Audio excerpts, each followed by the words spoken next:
This is a regular meeting of the Committee on Ordinance. I'm calling the meeting to order, and the members present are myself, I'm the chair, Rebecca Lisi, City Councilor at Large. We also have Vice Chair Juan Anderson Burgos joining us, representing Ward 6. Linda Vacan is here, representing Ward 5. Terry Murphy is here, representing Ward 2. We're also joined by a few other city councilors, David Bartley from Ward 3 and Joe McGivern at Large. Okay, so the first item on our agenda is item number 1, special permit application for a registered marijuana retail establishment, Abbey Property Management at 40 Lyman Street. The special permit, the public hearing for the special permit process has already been closed, but we're trying to just organize some documents here. So I think from what I understand, I need a motion to take this up for discussion. So moved. Second. Motion has been made and seconded. All in favor? Aye. Aye. Aye, so moved. Okay, so just from what I understand, the last submission was October 17th. What am I looking at here?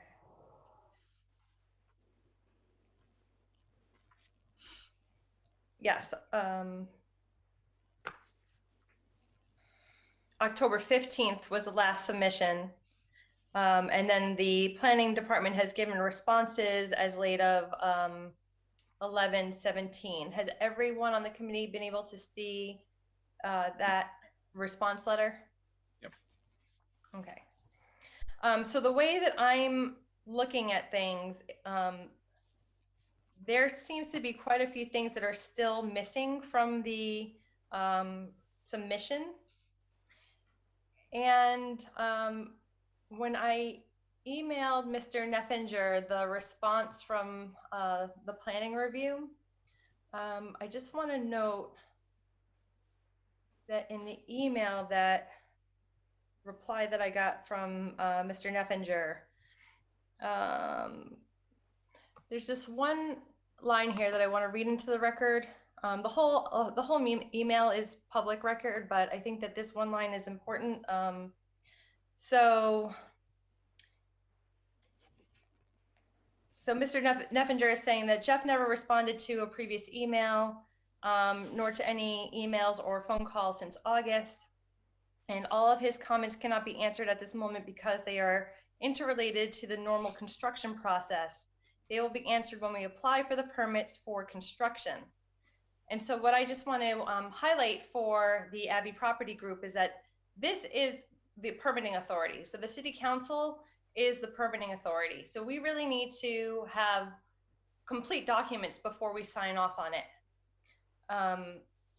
So to say, you want to somewhat, get the go ahead, and that the other questions would be answered in the construction process is not really to the letter of the law of the way that we've delineated this process.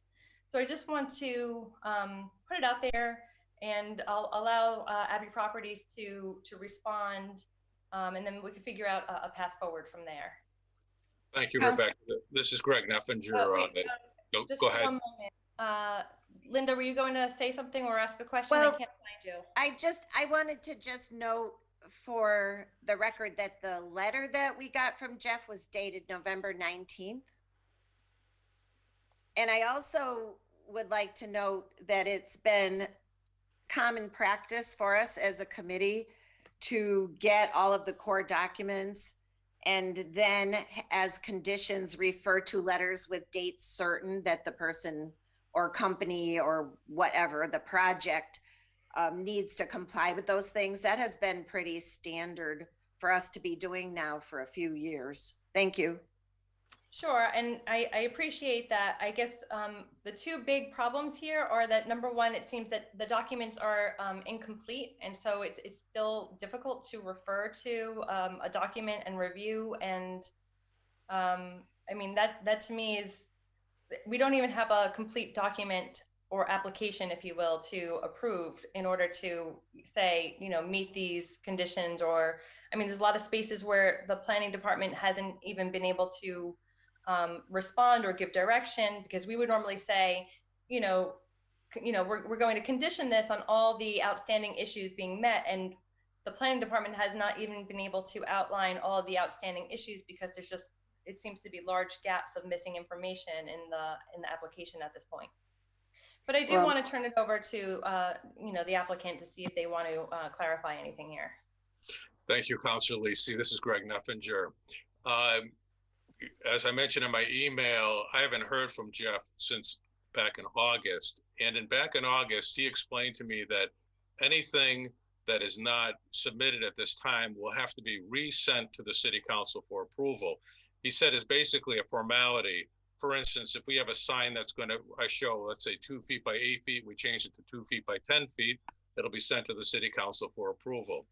So there's a number of things, because it's an existing building, that we cannot really accurately submit, because, for instance, the building has some structural problems to it. So that means that we may end up modifying the roof. We know that there's going to be significant modifications made to the building, and that may even affect the site plan and things of that nature. Or even that door that we show the loading, that door will probably get moved just because of those things. But you have to understand that my client has not purchased the property yet, because he's not going to purchase it if he doesn't get the special permit. So once we get the special permit, then combining the properties together will happen. We can't combine them now, because that would be detrimental to the existing owner if my client does not buy the property. So they're two separate properties right now. So when Jeff said they need to be combined together, my response was they will be combined together. His counter response was I haven't received any information about that. But I had said these things to him, just as I'm saying to you now. Back in August, he said that's fine. Other things, minor things, like I describe in detail the chain link fence. Originally, it was going to be a vinyl decorative fence, but he said, no, I want it to be something that you can see through. So you should do a chain link fence, vinyl coated chain link fence. So I showed a 4-foot vinyl coated chain link fence. Later, he said the chief would like to have a 6-foot fence. So we changed it to a 6-foot fence. Everything that he's asked us to do, we did way back in August, and any other responses. Now, I can go line by line. I'm not sure you want me to do that on Jeff's response. But almost all of them, I would say almost 100% of them, are things that will happen during normal permitting processes. For instance, the drainage, those are standard construction details that we'll be doing. Getting a building permit, that's also the same thing. Many things like that are all part of the permitting processes. Now, some things Jeff said were not accurate. He said, for instance, with the lighting, I didn't show any details, but on my drawings are shown the exact light that's going to be shown, and the bat wing, which bat wing is the foot candles that are spread along the ground. I show the bat wings for it also. I also show a lighting schedule on the site plan that shows all the wattages, their location, and I give each light a number. So I feel like we gave it to him in quite a bit of detail. Anything he wants to change, I'd be happy to. But again, he has not communicated to me. I called him many times, September and October, and I've emailed him, and he has not responded once to me. So I don't understand what's going on with that. But if he said to me, I'm not going to give a positive response to the ordinance subcommittee unless you show a chain link fence detail, then I would have shown a chain link fence detail, even though it's a pipe and a wire, fence. So, but one more clarification, I had sent him all my responses back on October 1st. He sent to you on November 15th, I guess it is, his response. He never sent that to me. Also, the first one that I responded to, he never sent that to me either. He sent it to you, but he never sent it to me. So again, I haven't had anything from Jeff since August. So it's made us very difficult for us to do this. But our response has been, anything that you want, we're happy to provide it. Some of them can't be given at this time. Others we have given that he said we didn't give, like the lighting we've given. So I'd be happy to answer any other detailed questions that you may have. I feel like we've tried to do that. And if you remember back on October 8th, I gave 5 things that I'd be willing to do for Jeff. I was willing to redo the whole application so that it would have the correct numbering and things like that, which he found confusing, but he never responded to me. I asked him about certain things. I wasn't sure what to do. He still didn't respond to me. That was in my email from October 8th. So you can see that it's quite lengthy. You know, things that communication would have solved very easily. But then we were told 21 days was the amount of time. We're like 45 days now without a response from Jeff. So sorry. I do want to just clarify the process a little bit. So it's a special permit of the City Council. And the documents that we look at are basically the review of what you submitted to the clerk's office. And, you know, it's somewhat not like Jeff's role to go back and forth with applicants on, you know, what they are putting before the planning board, like what they've submitted. I mean, in really all fairness, it's like the planning department does the review of the application and then forwards their responses to us, and then we have to somehow like manage the responses and figure out how we're going to condition the permit based on the responses. So there really isn't, you know, once the submission is made, there really isn't an opportunity for back and forth between the applicant and the department, because we need to all be, and this is part of the reason why I asked for it to be sent back to committee. We need to all be, you know, ensured that all departments, all relevant departments, are looking at the same documents. And so that's why everything has to be submitted through the clerk's office, and then it's reviewed by the planning department, and then it comes to the City Council to sort of make heads or tails of.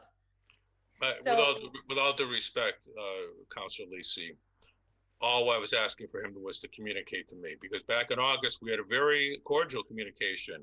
He was telling me how the process works, various things that we needed to do, and I'd be more than happy to do it.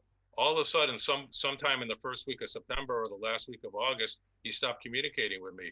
And we did submit things through the clerk's office for him to review. And obviously that first response that he gave to about 30 items, obviously those are things that he's acting as your consultant and he had questions. Obviously you can't answer them. I answered them, but if he had communicated with me, I think all this would have been mute. But now we're at like 45 days later, and from my original response to his letter to you, and I haven't heard anything from him.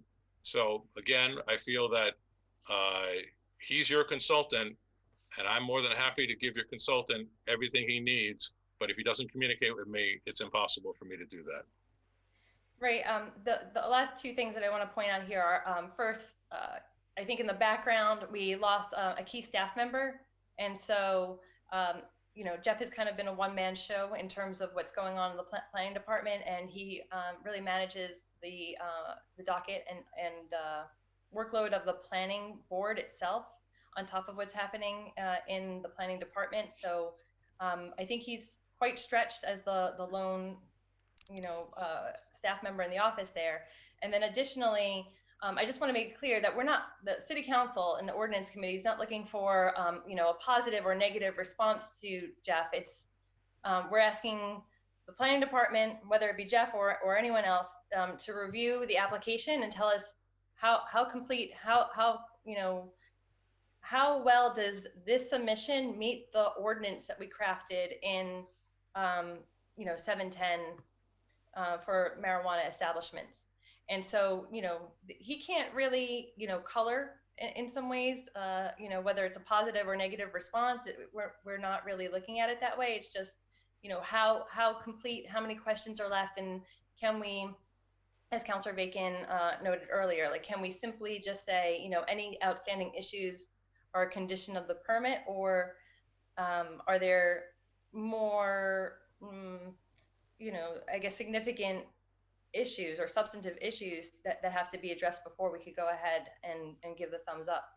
So, you know, I said my piece. I think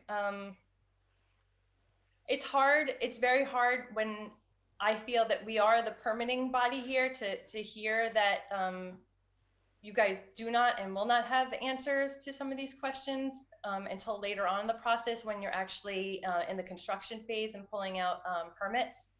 And that to me is a problem, because we are supposed to give our seal of approval onto an entire proposal. And if there's, small questions that need to be figured out, yes, we could condition it on those, small issues. But it seems that there's big gaps in the plan here. Well, Councilor Lisi, I've been doing this for almost 40 years, and everything that he's responded are all very simple things to be done. If you were to approve it conditioned upon the city planners questions being answered, they all would be taken care of very, very easily. I couldn't see anything that he had there that was of any great importance. And like I said, there are some very important things. We have to get a special permit from the planning for the fence. At the same time, they would have the ability, because when you get special permits, you can add conditions to it. He can condition it upon landscaping. He can condition it upon the parking, upon bike racks, anything he wants to. We also have to get the curb cuts changed, so we have to go through DPW, and we have to get permits for that. Also, we have to provide a drainage plan that has to go through permitting for DPW also. We also have to get a building permit, so that also is another permitting. Plumbing, electrical, fire, they all have to sign off on that too. So we have many layers here that have to be done. I feel the plans that we submitted really has everything that's necessary to see what we'll be doing.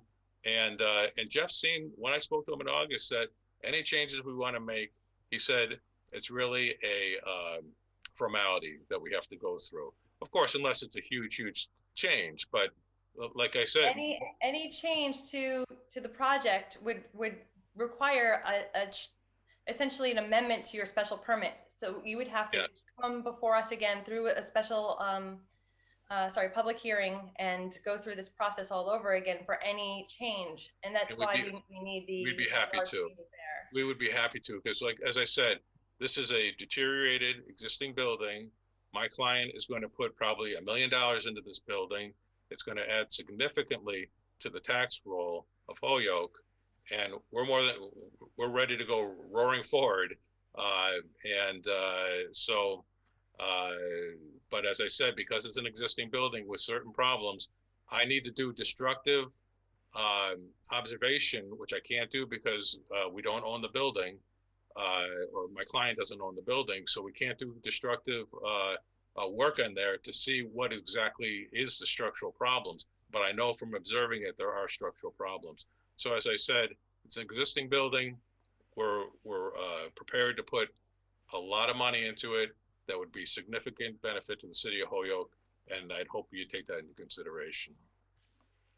Thank you. I'll open it up to other committee members if you have questions or comments on this project.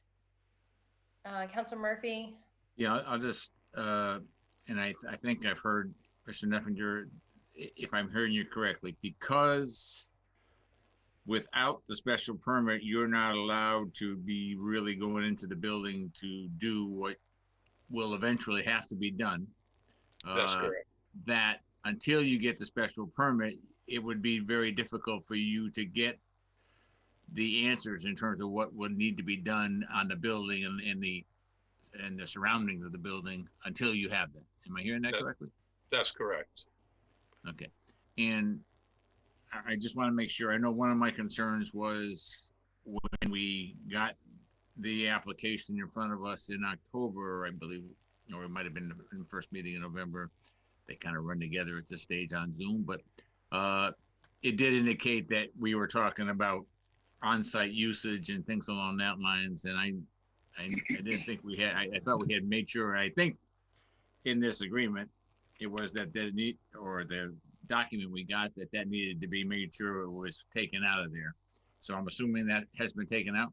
That's correct. And I was just copying, when Jeff asked the question, I was just copying the wording exactly from the ordinance, which said retail is allowed to have smoking on the site. I didn't even look at that. I just copied and pasted it. And we had no intention of allowing the consumption of cannabis on the site. So it was an oversight on my part. And that's not part of our application. That was just my answer to a question. Okay, yeah, but it was something I wanted to make sure we got Sure. clarified. Absolutely. Obviously, it was a concern that I had. So thank you. You're Thank you, welcome. Madam Chair.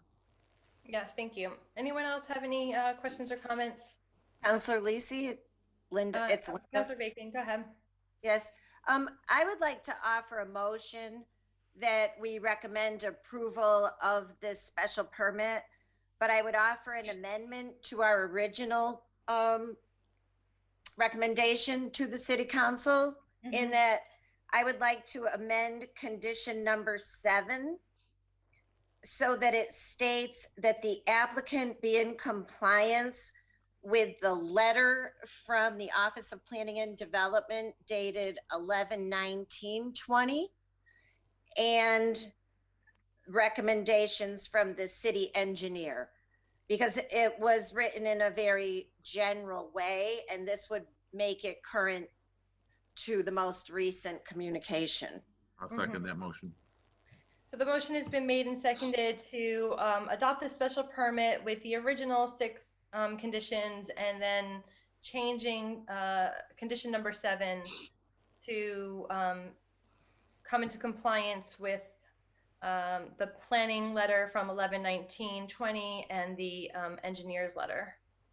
Yes. That's been made and seconded. I do want to just look for the original 6 conditions. And I do want to emphasize to Mr. Neffinger that if we do wind up passing this special permit this evening, any change to the plan that is in what's been submitted in the October 15th application needs to come before the city council and go through special permit review and amendment. So Yes, thank you. We understand that. We're prepared to do that. okay. All right, let's see. Madam Chair, Yes?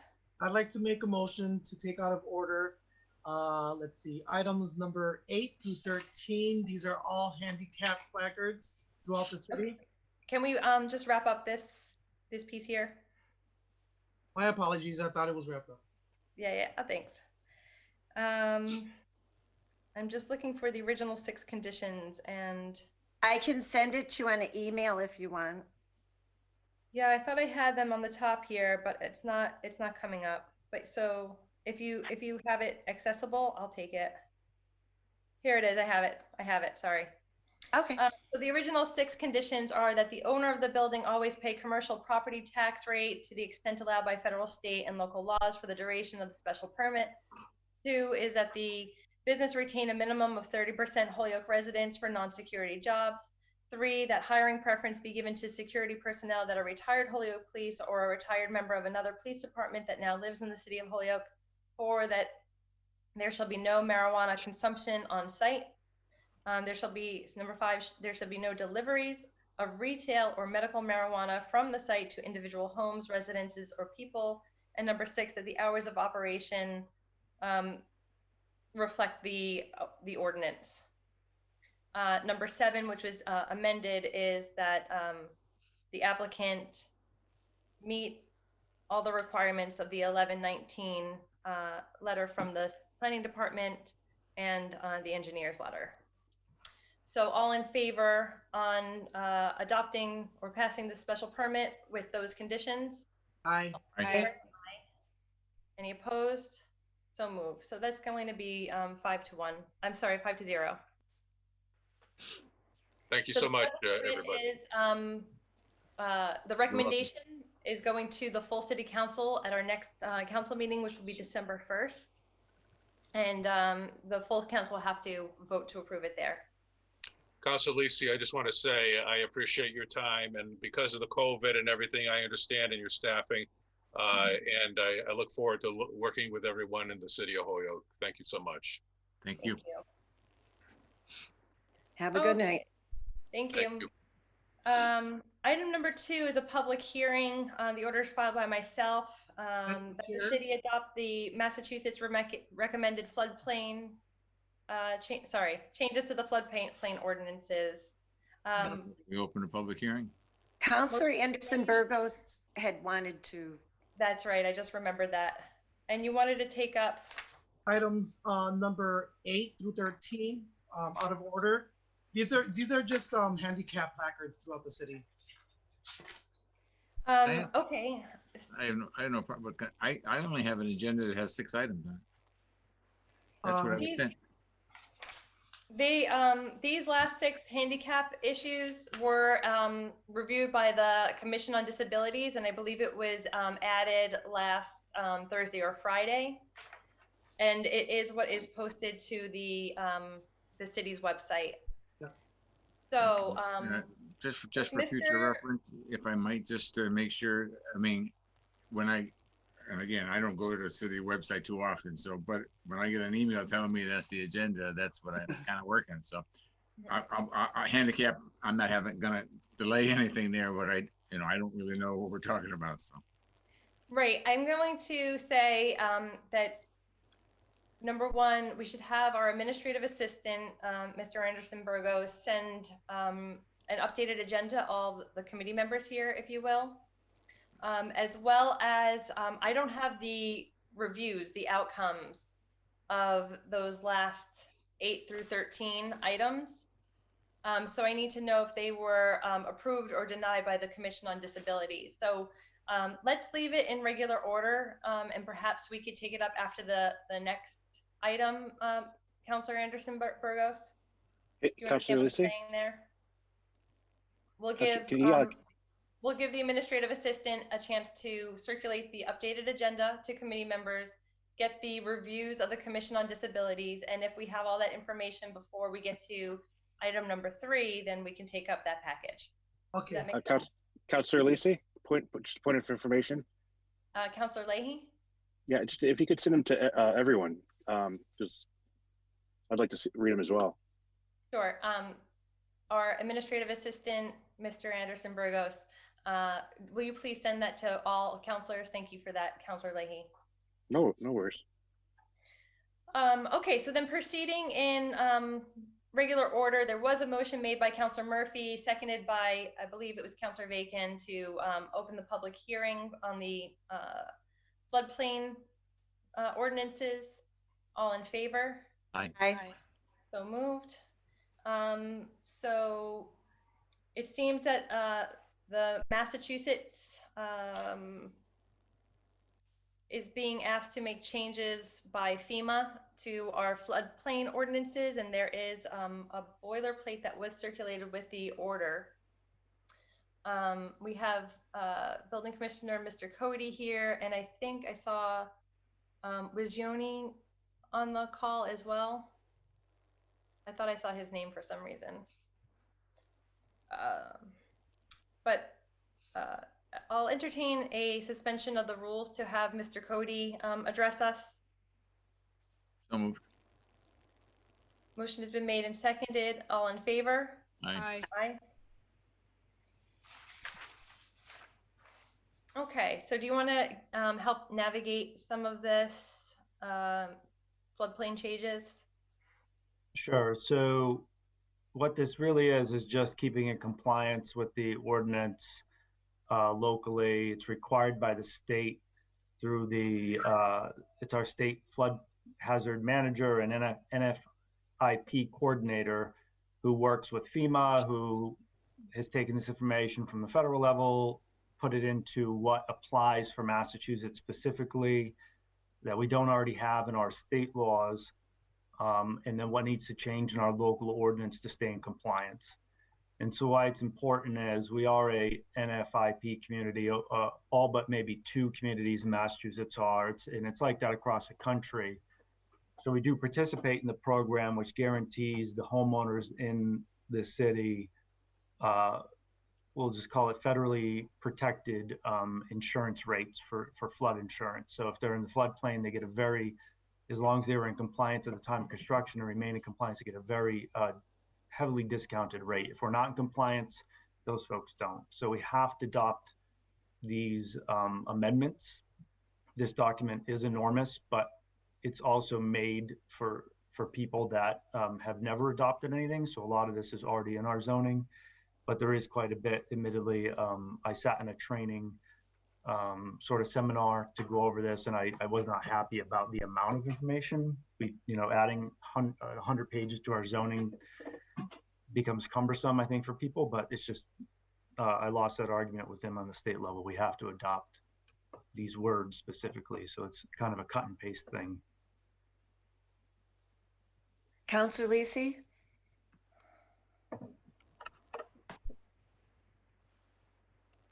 Sorry about that. I thought I was off mute. Go ahead, Counselor Bacon. Thank you. Through you to Mr. Cody. I'm just wondering if we heard from any of the people who were noticed that they are now in the floodplain.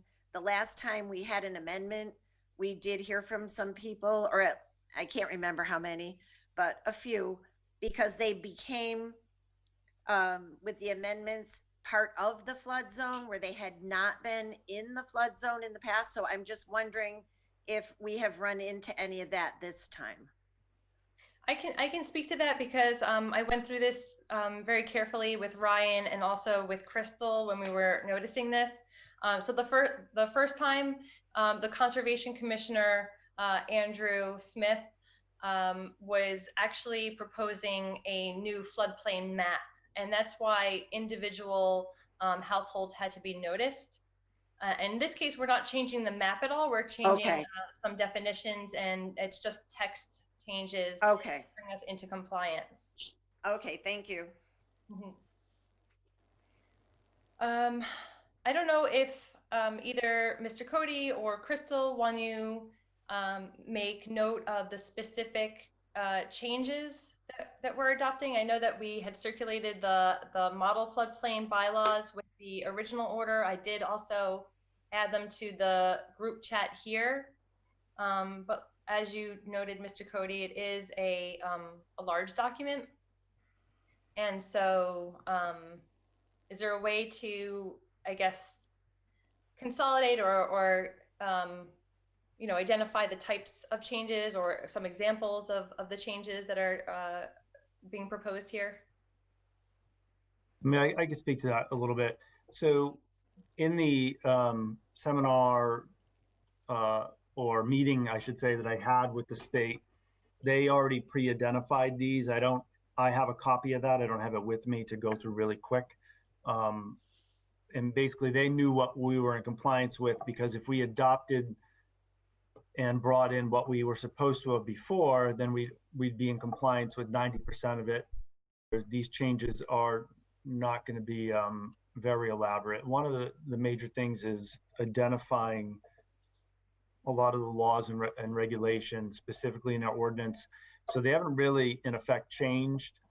If you adopted the NFIP program on the federal level, you're abiding by it in the CMR as a whole. But because I think there's been some challenges across the country, they're asking to further clarify and take these things, quote unquote, and put them in our local ordinance. So there's a long list of things, and my concern was, by doing that, are we going to make it seem like the other ones are less important because we chose not to adopt the entire CMR word for word into our ordinance? But this is, again, from the state, what they said, what we need to do. The designation of your floodplain administrator is one thing they're telling people to do locally. It's already the role of the building commissioner in the City of Holyoke, being is that it's adopted in zoning, but it's not always identified. So they want the specific words put in there instead of, at the beginning of the chapter, they want it in the section with the floodplain administrator. So, it's just really fine tuning what's probably already there. It's not really adding on any regulations. And we're not adopting new maps now, but those are coming in the next few years. Okay, and then finally, I guess to Crystal, do we have to adopt the bylaws that have been submitted in whole, or are there specific text changes that we need to adopt that you've already been able to identify? So I haven't identified what the changes are. I'm hoping that I can transfer it into a Word doc and do some merging and see what we have and do it that way. But I wasn't aware that we have some of these changes. I thought these were all changes we had to adopt.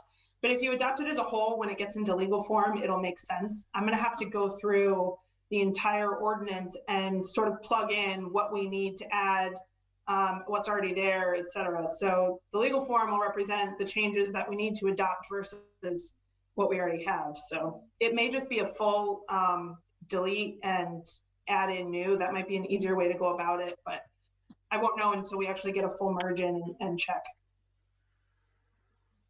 Other questions or comments from committee members then? I mean, for me, I think the best way to proceed is, I think we want to see exactly what we're looking at and understand if it's, you know, piecemeal changes or if it's going to be the entire bylaws. And I'm not sure. Crystal, do you think you'd have enough time to put that together for the first, or should we take a look at it in committee and see? I mean, it seems like we all have access to the full floodplain bylaws, and they've been circulated, and so I'm not sure if there's a preference for just you know, moving forward on the whole package tonight, or having another look at it to identify the individual changes that were made. Do other I won't have it for Tuesday night's meeting, so if you want to just table it and you can look at the legal form and what that looks like, but it's basically going to be what was already sent to you. It's just going to be formatted so that we aren't duplicating.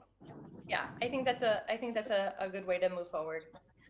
Given that this is a public hearing, I think that we should see if there's any members of the public who want to speak on this, either in favor or against. Is there a motion to allow for the public to comment? Make a motion. Thank you. Motion has been made and seconded. All in favor? Aye. So are there members of the public here who want to speak on this item?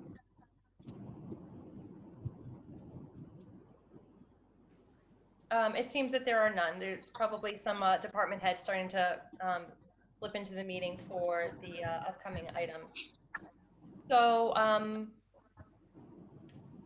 I think that a motion to table then would be in order, and then we can look at the legal form at the next meeting. We also need to have a recommendation from the planning department, planning board, before we actually take our final vote. Are we closing the public hearing and then tabling, or? I wouldn't. I wouldn't. Yeah, I wouldn't. I don't think we need to close it just yet. I make a motion to table this item. Thank you. Motion has been made to table. Is there a second? Second. We need to continue the public hearing to a date certain. Right. The 8th is going to be a full meeting already, so we could take it up on the 22nd. No, the 15th. So the 8th, no, the 22nd. Yeah, the 22nd. So there will be a motion in order to continue to the 22nd of December at 6:30 p.m. Is there a second to that motion then?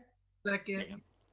Motion has been made and seconded to continue the public hearing to 6:30 p.m. All in favor? Aye. At that meeting, I think we'll want to have you know, some sort of red line document that shows us where exactly the changes that we're making are fitting into our ordinance, or if it is a wholesale, you know, delete and adopt, that should just be made clear at that point too. Does that sound like it's enough time for you, Crystal? Yeah, no, that'll be fine. Okay, great.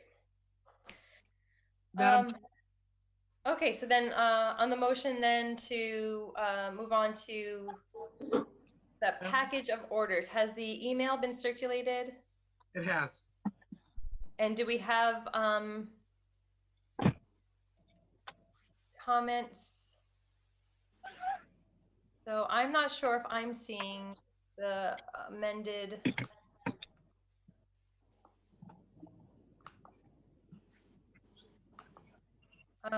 Jeff? They were all approved. If that's what you're asking. Yeah, so they were all recommended to be approved They were. by the Commission on Disabilities. And were you able to circulate the full agenda so that other counselors can see which locations they are and everything? Yes, I did. And I wasn't included because I already had the full agenda. Just because I'm not seeing it come up at this point in time, and I do want to make sure that everybody who wants to see it has access to it. Counselor Murphy, did you get it? I don't have. All I have here is, and I'm on Zoom here, and that's the only thing. I don't have any other access to get into it other than getting out of the Zoom meeting and going back. So. Rebecca, Yep. yeah, it's out there with 11 city councilors' names on it.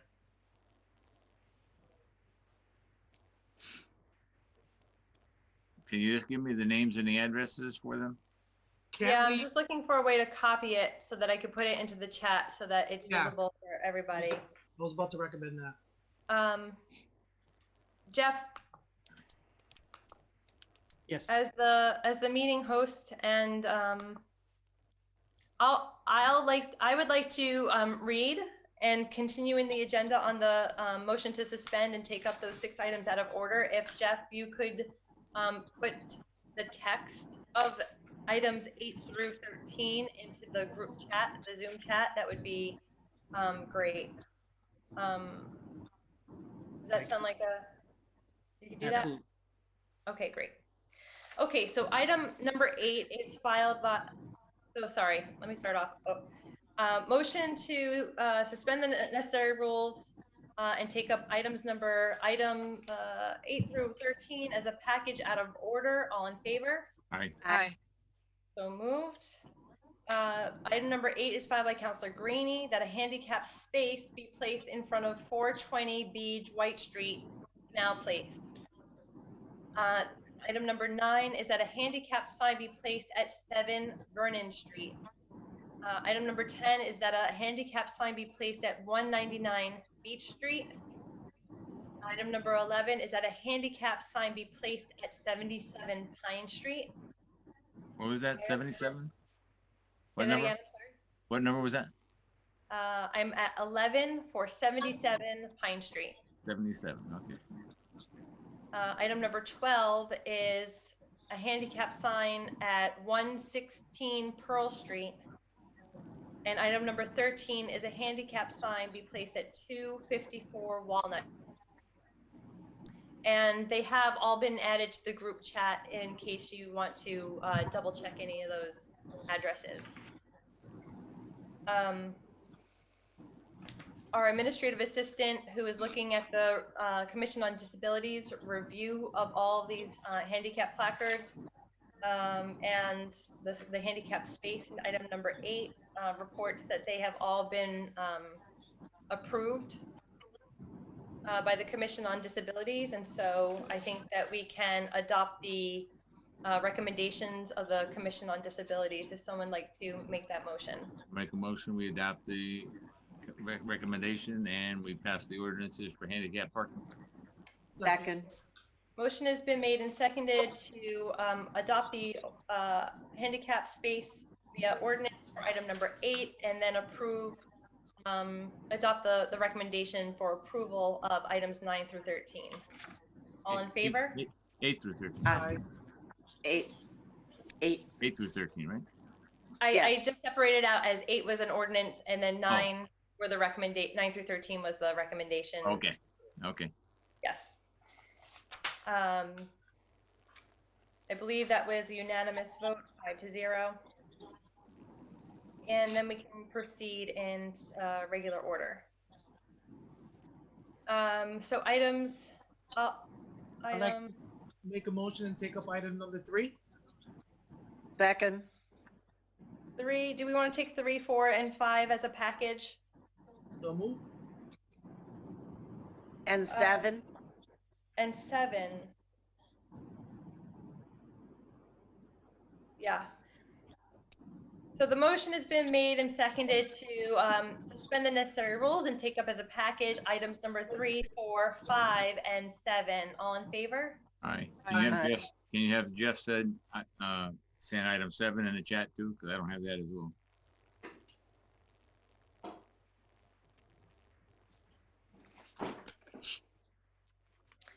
Yeah, I'm not sure what item number 7 is actually. I can read it if you like. It's I filed mean, I by Counselor McGee, 12/18/18. Ordered that the following changes be made to the classification and compensation plans of Chapter 2 proposed ordinance changes. And there's attachments apparently.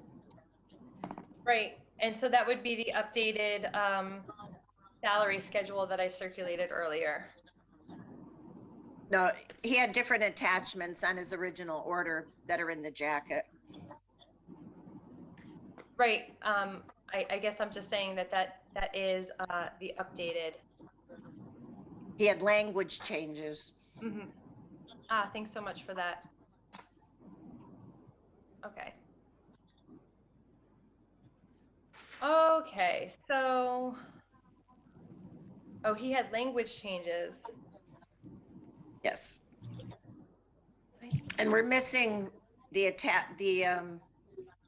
attachments that go with the original salary study and his order. And we really need to have all the documents for the committee. So the original documents, I think, were circulated at the last meeting. I can pull them back up.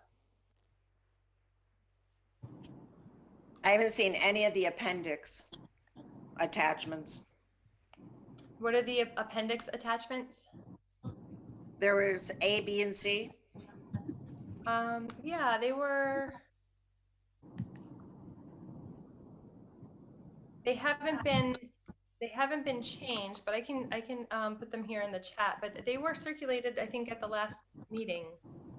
I remember getting a salary range spreadsheet, but I might have missed if there were more attachments, but I didn't see those. This is the salary schedule. The ordinance with the schedules was circulated in the email for this meeting. And then what else are you looking for? The appendix that are referenced in the order.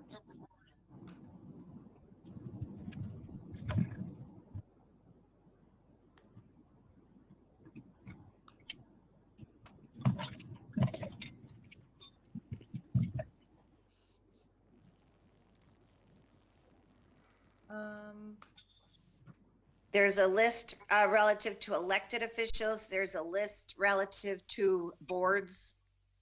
And yeah, those are all in the ordinance. They're already all in the salary study ordinance 2016. Right, but do we have them in the documents now that are in front of us? Hi, Councilor Bacon. I could speak to that. This is Hector. The spreadsheet that you have in front of you tonight does not include the elected officials, which is Schedule B, and it does not include Schedule C, which is the board members. And the reason for that is we are still looking to pull data from other communities to determine how the best avenue to explore with regard to measuring those existing salaries. I do not know how the city came up with what is currently existing, and other communities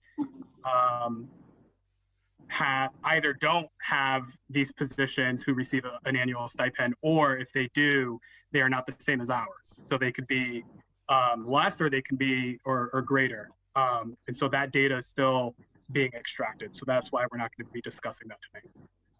Through the chair, if I may. Yep, absolutely, Councilor Bacon. Thank you. So we have these orders filed before us. These orders refer to specific documents. And as a member of this committee, and when I chaired the committee, I made all documents available to people considering orders. And we should have all of the pertinent documents that these orders reference. Now, if going forward, people want to take a different approach and the committee wants to recommend potentially amendments, et cetera, but we need to have the documents and what counselors actually filed with their orders before us, because that is what's on our agenda. Thank you. Sure. So just to that point, the Salary Study Ordinance 2016 is what was originally filed with the adoption of the Salary Study Order that is referenced in item number 3.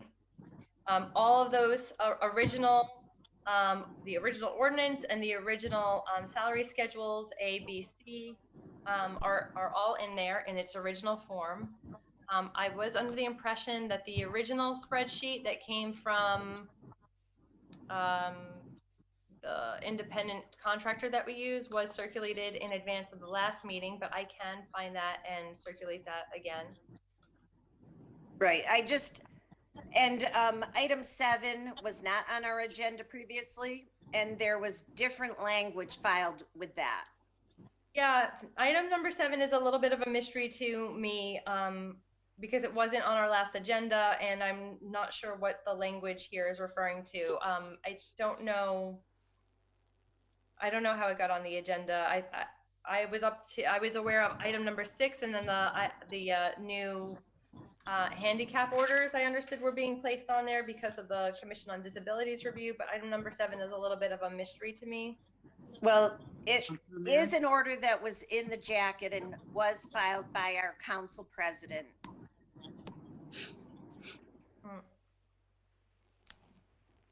All right. So again, there's this, and then there's this. These are the other 2 documents that were in the jacket.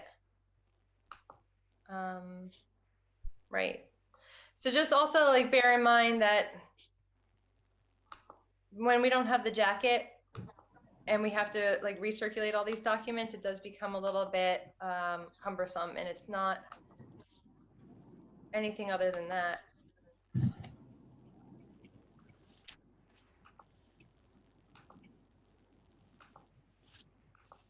Okay, so here is the original spreadsheet, and here is the original 2016 max edit.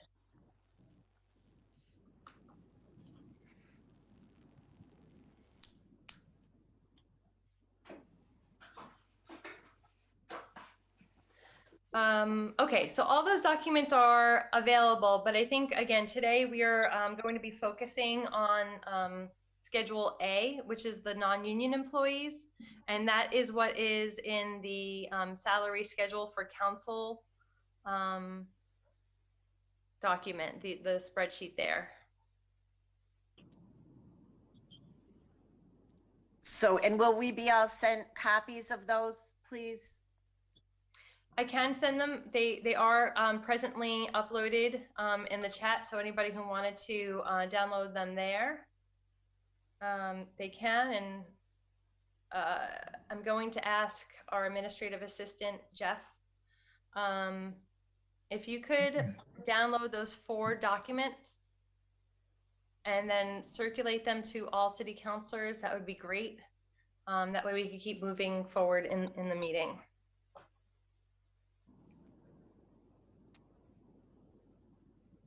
I do want to note that it seems that some people are trying to get in. So Jeff, if you're there and can make me a co-host, I could help with that.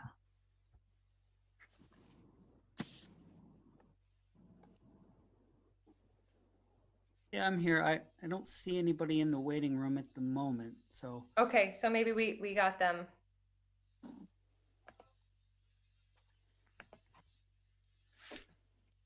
I've made you a co-host anyway. Thank you.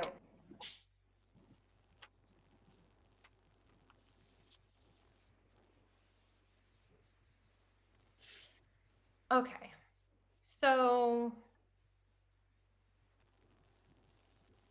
let's see.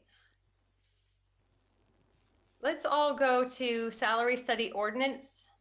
It's a PDF document. Okay. just for reference. And this was from 2016, and there's the ordinance that talks about the classification and compensation plans. And then it goes on to talk about a Schedule A is going to be for the non-union employees. A Schedule B is going to be for elected officials. And then there's going to be a Schedule C, which is the miscellaneous salary schedule for boards and commissions, stipends, and then temporary, seasonal, and contract employees. And then there's a section on longevity compensation, and then days off, personal days. And then it goes to the actual Schedule A. So this would be outdated at this point in time. But this was the ordinance that was drafted based on the recommendations from the 2016 salary study. So when we talk about Schedule A, Schedule B, and Schedule C, we're referring to the language here in the ordinance that refers to non-union employees for A, electeds for B, and then miscellaneous boards, commissions, seasonal, temporary, contract employees for Schedule C. Okay. Then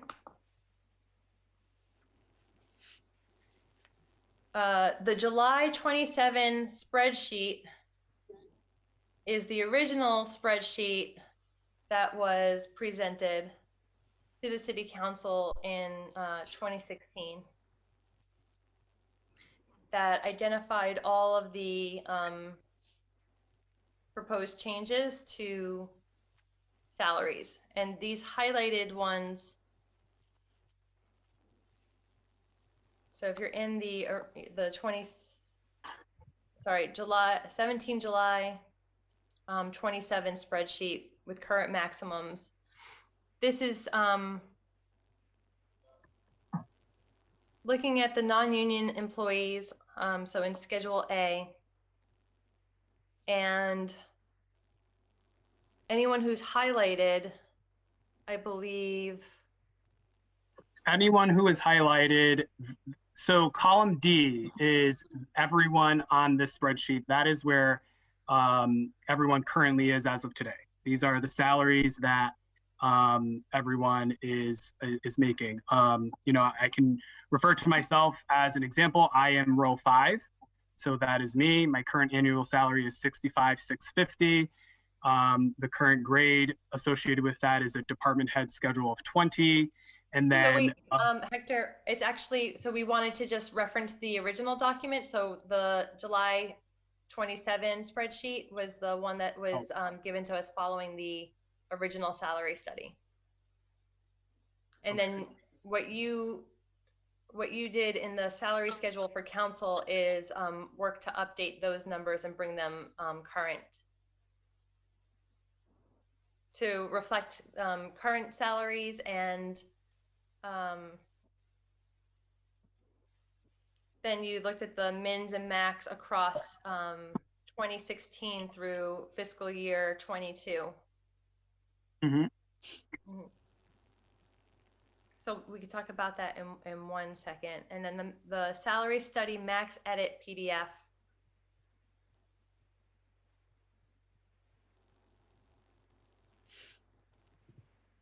Where is that?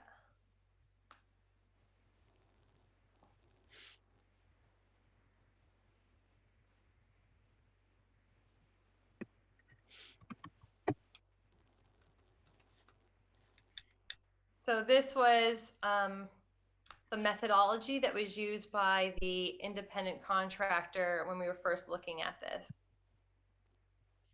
So maybe this is a good place to start, actually, the salary study max edit PDF, because I think it's important to review that the independent contractor, when they did this, you know, assessment, the salary study in 2014, 15,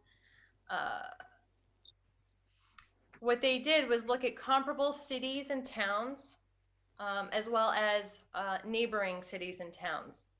And the salaries that were recommended were highlighted in the Salary Study Max Edit PDF. You see there's like a tan or a brown column of numbers, and that's the 65th percentile. So what that means, as far as I remember, is that there was an independent contractor who came in to do the salary study. They looked at not only neighboring cities and towns, but also comparable cities and towns. So across the state of Massachusetts, other cities that were similar size as us, doing similar volume of work. And they didn't bring us to the 100% level where our new salaries would then match those other community salaries. They are at the 65th percentile of what other communities are paying their employees. So I think it's a really important point to stress that the numbers that were in that brown color in the Salary Study Max Edit PDF are the 65th percentile ranges. It's not, again, it's not bringing us on level footing with neighboring towns and cities or even comparable towns and cities across the Commonwealth. It's bringing us 65% of the way up to what other communities are paying their employees in terms of salaries. Are you saying, if I can? Yes, please. Are you saying that the adjustment is 65% of the difference? Or are you saying, you're not saying that these salaries are 65% of what the neighboring town's salaries are?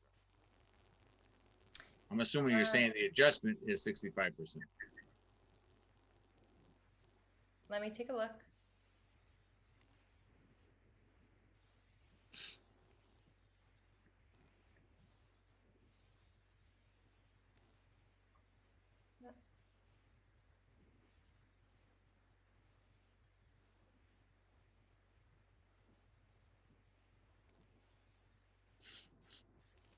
Well,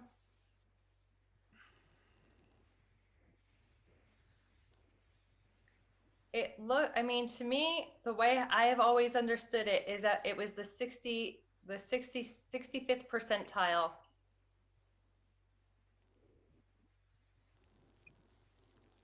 Of what?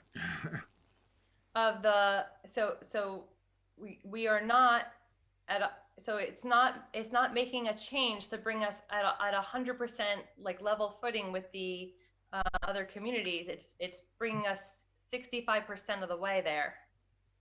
So I guess that would be the adjustment. So in effect, I'll just say employee A or position A is paid 100,000 somewhere else, and they're paid 65,000 here. Well, I don't think that's what it says though. I think and I could be wrong, because again, I'm trying to read these numbers and try to make sense of what they're saying. Is this, I would take it to be that if we had a $35,000 difference, that the salary study is trying to accommodate 65% of that difference and not go 100%. That's what I'm taking it to be. And I don't know if that's correct, but so in effect, we had a $35,000 difference, but that 35, we weren't going to make that up. We were going to take basically 2/3 of that as the adjustment. And I could be wrong, but that's, I don't really know which one is right. Let's take the first one as an example then. Do they list the various communities and what the salaries were for positions that we could compare? Yes, that was circulated somewhere along the way. Crystal might have the most easy access to it. Or I may as well. It's the document that we would find that information is in the completed salary study document. So I can share that if I can just find it quickly.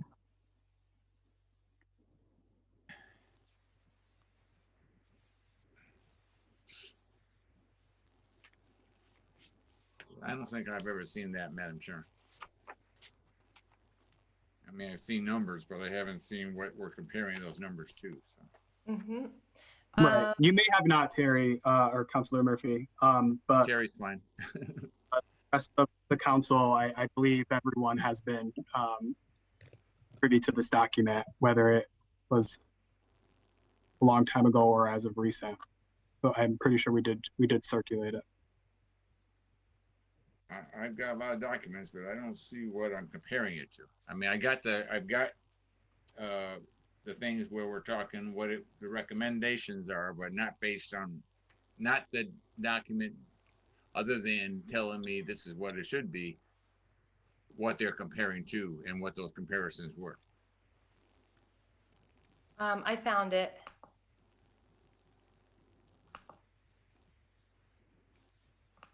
And I did upload this once before. So it says final HRS compensation and ...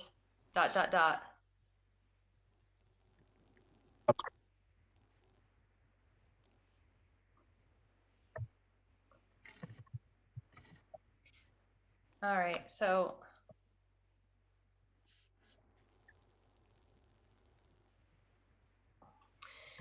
this, I'll just read the second paragraph here that I think starts to, so the scope of this study was shaped by the city's interest in understanding and comparing its compensation to the Massachusetts municipal labor market and ensuring external as well as internal equity. Municipalities must compete for talent in the same manner and markets as private industry. Conducting a salary study to evaluate the city's compensation program was important at this time in order to ensure that they can continue to effectively attract and retain high caliber employees.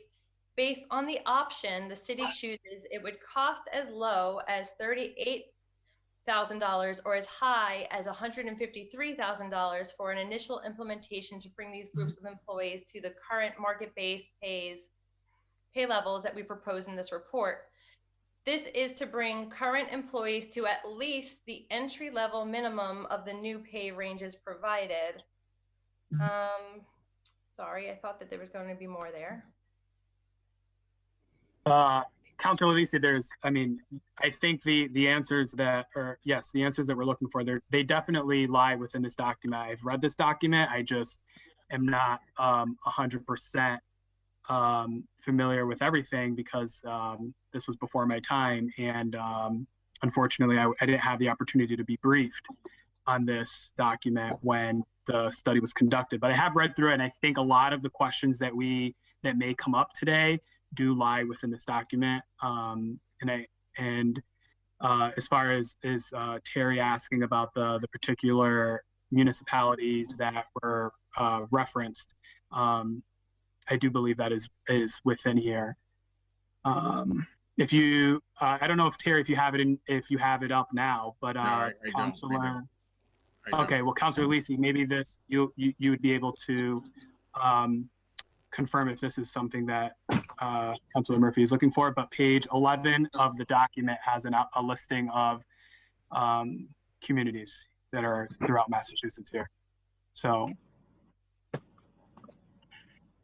Councilor Lisi? Councilor Bacon. So if that document could be sent out to all the councilors also, certainly individuals who sat on the council when it was completed and when it was taken up timely and sent to city council for its review. Given concerns that were raised by the city council, it was returned to committee. The concerns at the time were related to salary ranges that went from $20,000 to $25,000 from a low to a high, as well as the cost of implementing the salary study. So unfortunately, people who are newer to the council have not had the opportunity to see that document. I mean, I'm speaking only for myself, that when something gets posted up in the chat, that doesn't mean I have it. So that's why I'm requesting that things be sent out to everybody, because I'm not saying you didn't post it up, but it doesn't mean everybody has it. But there were specific concerns raised at the time where this whole study was properly taken up, vetted by the full council at the time. And it went back to the mayor looking for changes in how wide the ranges are, and with concerns that once the study was adopted in the original language, the mayor could put anybody at any salary within those ranges. Those were two of the very big concerns at the time. And as we all know, subsequent to that, there had been a very great amount of pressure brought to bear, specifically from the mayor and also from the council president, relative to moving this. But those concerns remained and were never answered from the mayor's office. Thank you.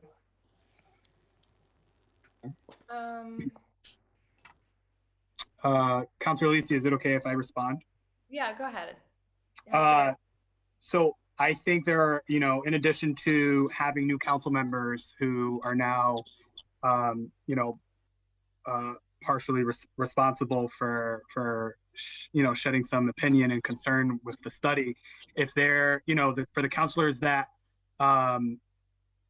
were around and who had those concerns, if any of them, whether on this meeting tonight or if it's able to be listed of the other councilors, if anyone has any data or an email trail of concerns or a list that was submitted to the mayor's office back then, I think that would definitely help us currently, because some of those concerns may still exist.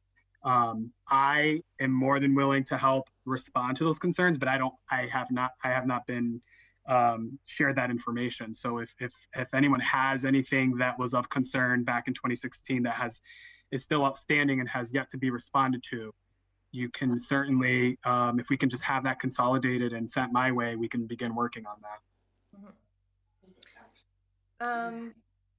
So I found on the last page of the HRS study,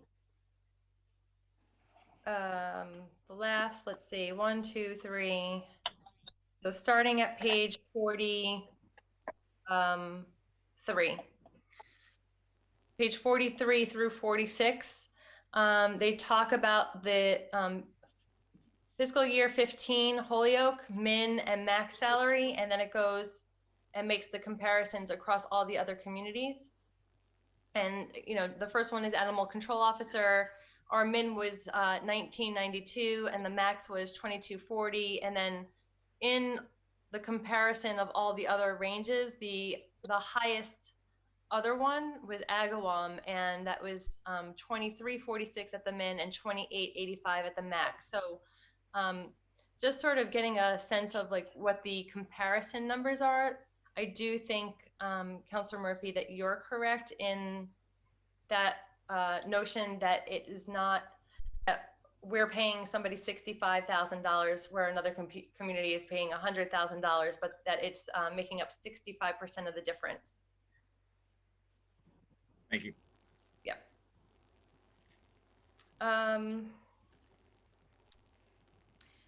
I think. Could I ask Hector one more question, if that's possible? Hector, on that, I know you did the difference in salary when you went to, the 2% COLA max in 2022. I know there was a 23, for example, the city solicitor was a $23,000 increase. Under the salary study 2016 max, is there a total for what that would have been if we stayed with that in terms of total? It was actually just noted in the summary that I read from the HRS compensation plan. It would, depending on if we wanted to adopt all the minimums or all the maximums of the ranges, Yeah. It was well, going to range between $38,000 to $153,000. So the max was 153,000? Yep. Okay.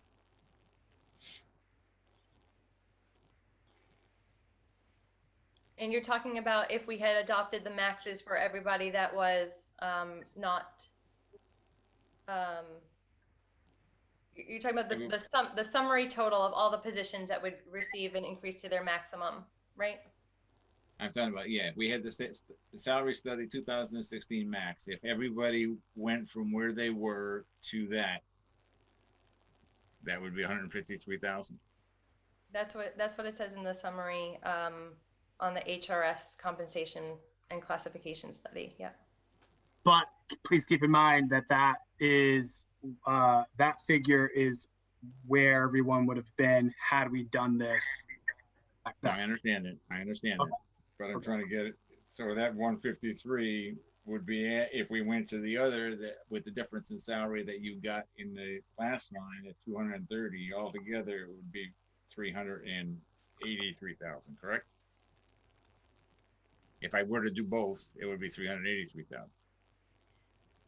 No, it would only be because sorry to cut you off, Hector. I think that it would still only be 230 or whatever that number is. I'm sorry, I don't have it in front of me, because it's assuming that number is assuming we adopted this with the $153,000 worth of changes the first time, and that we increased 2% COLA each year since then.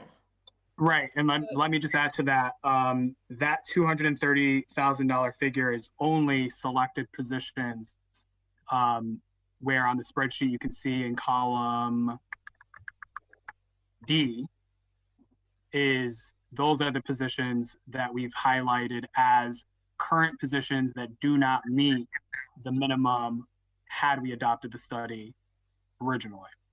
Now, if we want to talk about everyone, that $230,000 figure would be greater, because we wanted to start focusing on the particular positions that are not at the current minimum.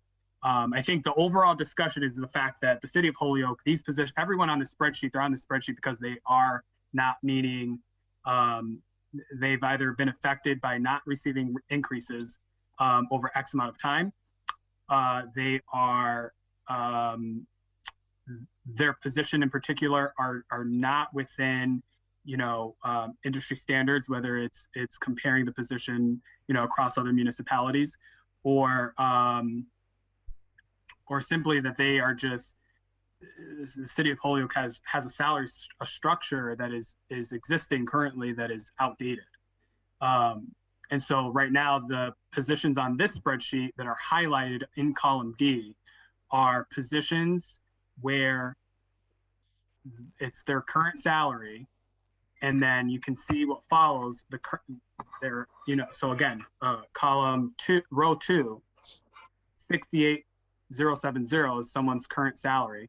The minimum of that position is 49,000. The maximum of that position is 74. At the time that the salary study was conducted, the minimum should have been 60. It was determined or opinionated that the minimum of that position should be 63. So in 2016, which are the column F and column G, which is currently existing, our minimum for this position is $49,000. And in 2015 or 2016, when the salary study was conducted, they were telling us back and said, the minimum for this position should be 63. And here we are, many years later, actually. And the minimum of that position still is still where it was all those years ago. And so that is why that particular position has been highlighted, because the salary, currently that person is making 68,000, and they do not meet the minimum. If we were to have adopted the salary structure and factored in a 2% increase per fiscal year, we would be at a fiscal year 22 come, July 1st of 2021, the minimum for this position would reflect as such 71,000. So that's how we're starting the conversation here, but ultimately the end goal, I think, in my opinion, would be for whatever our intent is to affect all of these positions, because everyone is on here for one reason or another that I mentioned earlier, whether it's they have not received an increase or their position itself is just not up to the baseline, in Massachusetts.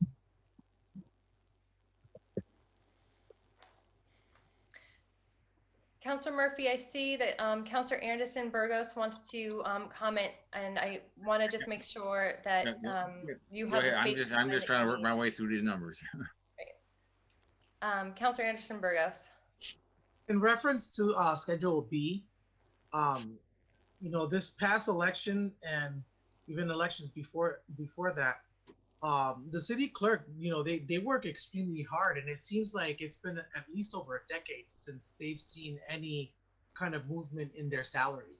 So I guess my question is, how often should this be updated? Like, how often should we be looking at this? It seems like it's been a while, and so I'm also wondering, why does it require so much research if we're so far behind on paying them what they deserve? That's just my question. So I guess I can respond to that. It requires so much research because we have failed to address it in a timely fashion. So that's why it requires so much research. And also, I agree with you. The clerk's office, I think honestly, if we did I think we've done a deep enough dive. But for the majority of every position on this study, everyone,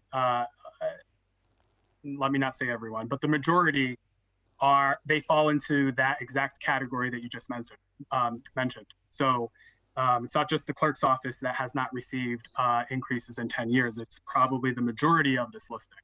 So that makes it even more important to address it as a whole and not address it from particular departments or particular positions. But that is just my opinion.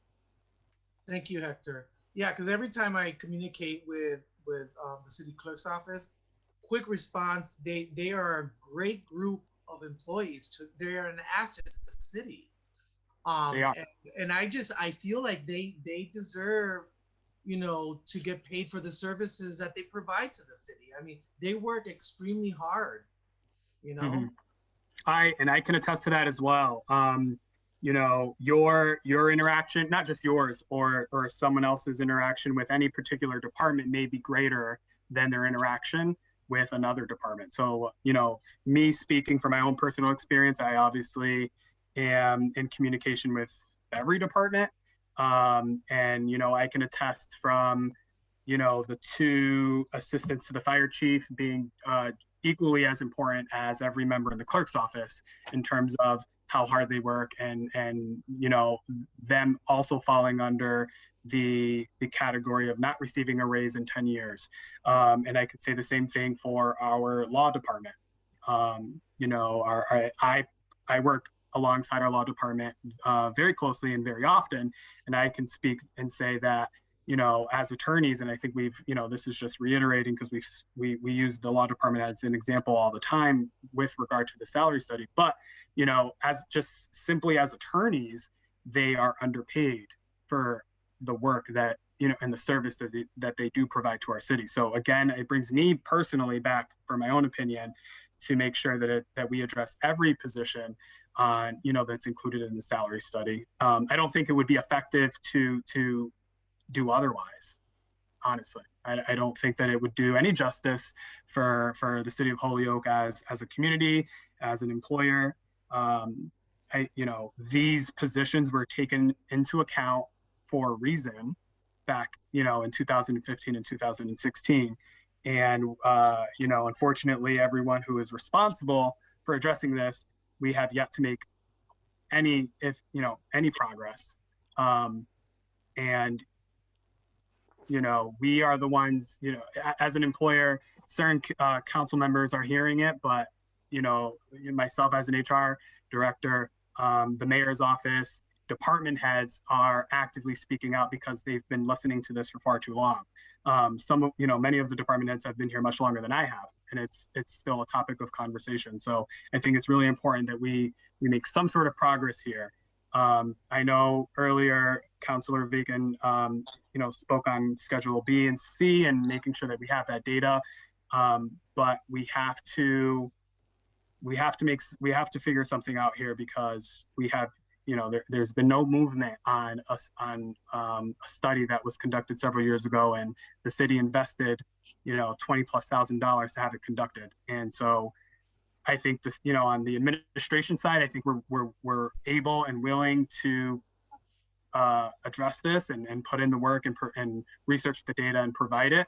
And we just need to, we need the council support and address any concerns that they may have, and do our best to push us forward. I particularly am concerned that we have this, this document, this study. There's been a lot of conversation over the years, and as time goes on, it becomes more and more outdated, and we do not have, the agency at our disposal to kind of brief us again. I don't know if there was a brief back when this was originally submitted, but I think that's a big factor into helping all of us understand the material here. But if we didn't take action when it was conducted the first time, is the city in a position to spend another $25,000 to not take action again? So. I do want to note that HRS, along with the legal department, did brief the city council the first time the report was made, and I think it's a point well taken. We had paid for the contractor to come in, do the study, and then present their findings, and we do somehow we lose the I guess the expertise that contractor was able to offer us, and now we're running through these documents on our own, trying to make sense of it all and communicate what we understand of it. But it's not the same as when you have the folks that are experts in the field putting together the plan and then explaining to you what the methodology is and what the logic is, the rationale for making some of these changes. So does anyone have any questions on the documents? I did ask our administrative assistant to circulate them all to the full city council as a complete package. And I'm not sure if they've been, yes, they've been circulated now. So everybody should have them. It seems that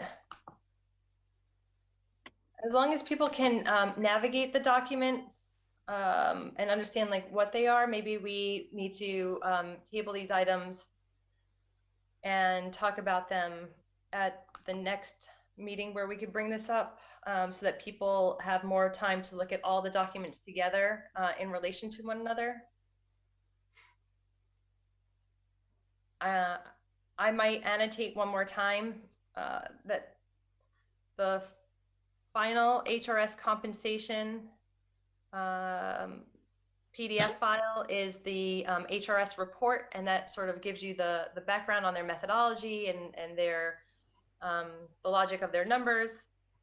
The salary study max edit is where they were bringing the salaries to the 65th percentile. The 17 July 27 spreadsheet was essentially all the individual data points, and then it identified the people at that point in time who were not at the minimums. Salary study ordinance is what outlines the ordinance and the different schedules, and then the salary schedule for council is the extrapolation of the 2016 data to fiscal year 22 with 2% COLA increases for each year.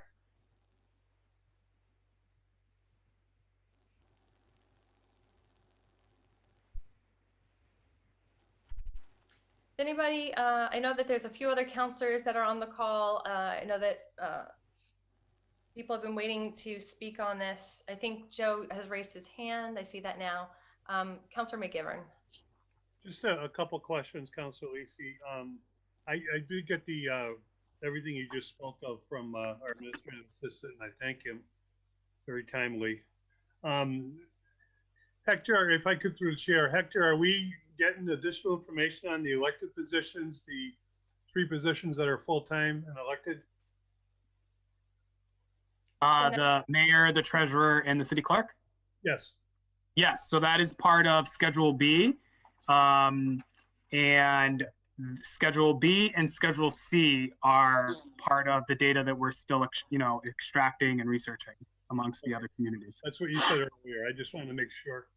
And Councilor Lisi, when you took up the items tonight, right at the moment, did you include item 6, or are we taking that separate? I was going to take it up separately. Okay, thank you. Mhm. All set. Thank you. Other questions or comments from committee members? Is it possible for us to get the object code for the positions from the budget, so that I'm reading the titles, but I'm looking at some of these titles in the budget, and they're not there, those specific titles. So I'm assuming just but if I could get the object codes, then I can kind of cross-reference it. Because I'm looking yes, at. I can make that happen for you. Okay. That is yes. We can make that happen. Okay, that would be great. That would out of make it a lot curiosity, easier to convey. Hector, is that something that you could add to the salary schedule for council document as like a column? Yes, I can. It's just a terminology difference. That's all really it is. But I can definitely add that for you guys, because I can understand where the confusion might be. So. Okay. Councilor Bartley. Thank you. Just through the chair to Hector. Hector, I'd like for you to just add another thing to your list, if okay. There have been, as you're aware, several department heads that have in fact received raises over the last several years on a regular basis. But and so I heard what you said earlier, and that's important to note. But it might be helpful for all of us to have you put together just go back to the last 5 fiscal years, if that's what you want, and to present to city council at your convenience, probably next year at some point, to let us know the names of the department head or names of department heads and their titles. So how many departments are there? There 10. I'm not 10, 11. There's about 23 in total. 23. Wow. Mm-hmm. Well, there've been a series of raises given to those department heads. Can we at least acknowledge that, and then try to get some kind of a just a spreadsheet, if you would, that shows the regular rates, and then for my part, I am certainly going to look at this closely and certainly fairly, and that's how I voted pretty much my entire career. It's when I've seen selective raises with no basis. I mean, we had 3 fiscal years ago a department head who was fairly new on the job actually lobby us with a letter right before the budget hearing for a raise in that department head salary. I didn't vote for it. It passed, but so we've actually had that kind of lobbying from municipal employees. I'm not asking you to speak on that, but if that happens again, I will ask you to speak on it. Of course. But for right now, I guess I would just want to see just what I asked for, if you would. And if you wanted to send it just to me, that's fine. You don't have to send it, but I at least want to see it, and then so I can get an understanding of the employees that have received raises, and then at the same time, at the same time, if you want to give to the city council the employees or just their job title, if you want to keep it kind of confidential, you said certain employees gone for 10 years without a raise. That's that's pretty disheartening. And I've got to get a better understanding for that. Especially a more current spreadsheet. So if you don't want to put that through city council, you want to send it to me, or if that's not appropriate, I don't even know if I can see that. Well, actually, I can. It's public record. So, but if you need to leave off the employees' names, you just want to put their initials or just their titles. Yep. However it works in your. So let me just make sure I have this clear. So you're looking for data to satisfy your request of raises that department heads have received, or employees in like any of the employees on this list that perhaps. So part A is part A is specifically for department heads for the 23 departments for the last. Why don't we just say over the last 5 years? Is that fair? Okay. Since the 2015 study. Where we had those numbers. Why don't you tell me 2016 what they made, 2017, 18, 19, and fiscal 20 and 21, because since we're in it now, why don't you tell me what they made? Why don't you tell me their names and their titles, and then show me the salaries for each year. And then if possible, if you could give, I think you mentioned there have been certain employees that have gone for a long period of time without any kind of raise. I certainly want to be familiar with that, and then I want to compare that to the list that we have for the classification and compensation study and this 2015 salary study. So that'll help me going forward, and then so then I'll have some kind of a baseline that brings it up to at least FY21. Okay. And if that's an impossible task, just email me offline and we'll figure it out. Okay. No, it's not. That's actually probably very well accessible. So I do have a question.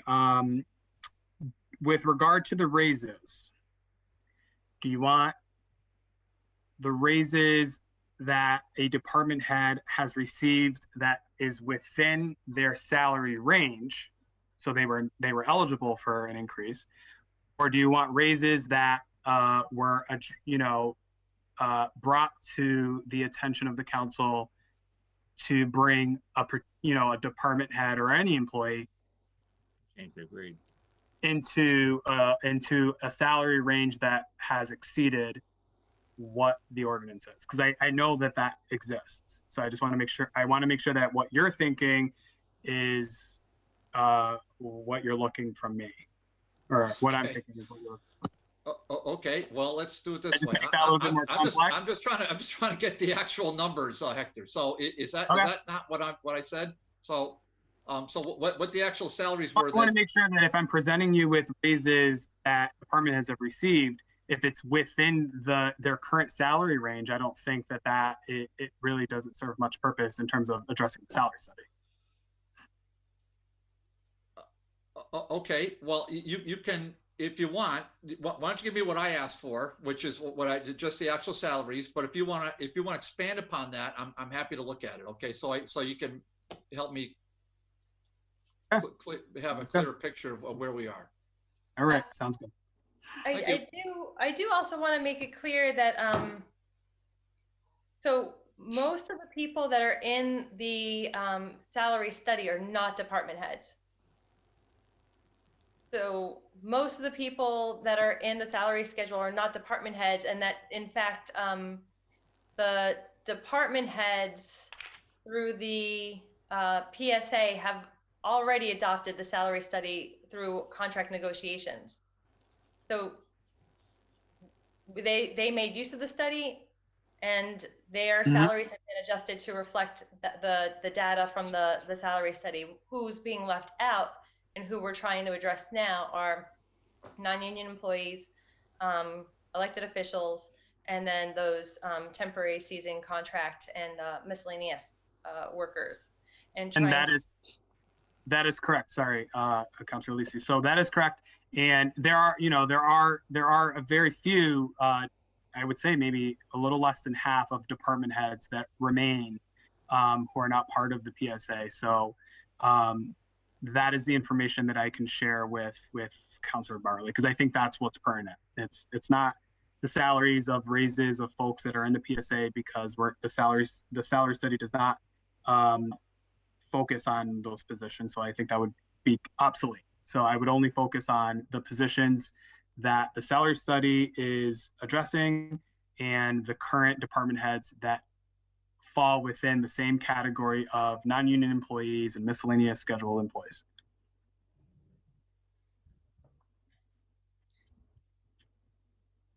Are you all set with that, Councilor Bartley? Are you?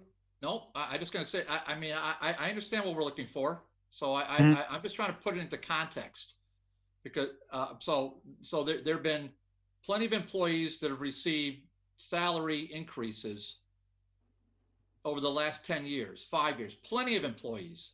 I just want to understand for the department heads what's happening with them. And then I understand what this salary and compensation plan is for. I have it in front of me, so I see it. I can read. So, but let's just say, put everything on the table. And then one last thing, now that I'm thinking, Hector, just for I'm clear, the salary study itself, it took into account all sorts of things, such as benefits and that sort of thing. And did it just compare, in your opinion, just the actual salary? So in other words, did it talk about vacation plans? Did it talk about longevity bonuses? Did it talk about retirement? Was Holyoke's as Miss Valley compared to Lawrence and Fall River and Attleboro relative to those areas too?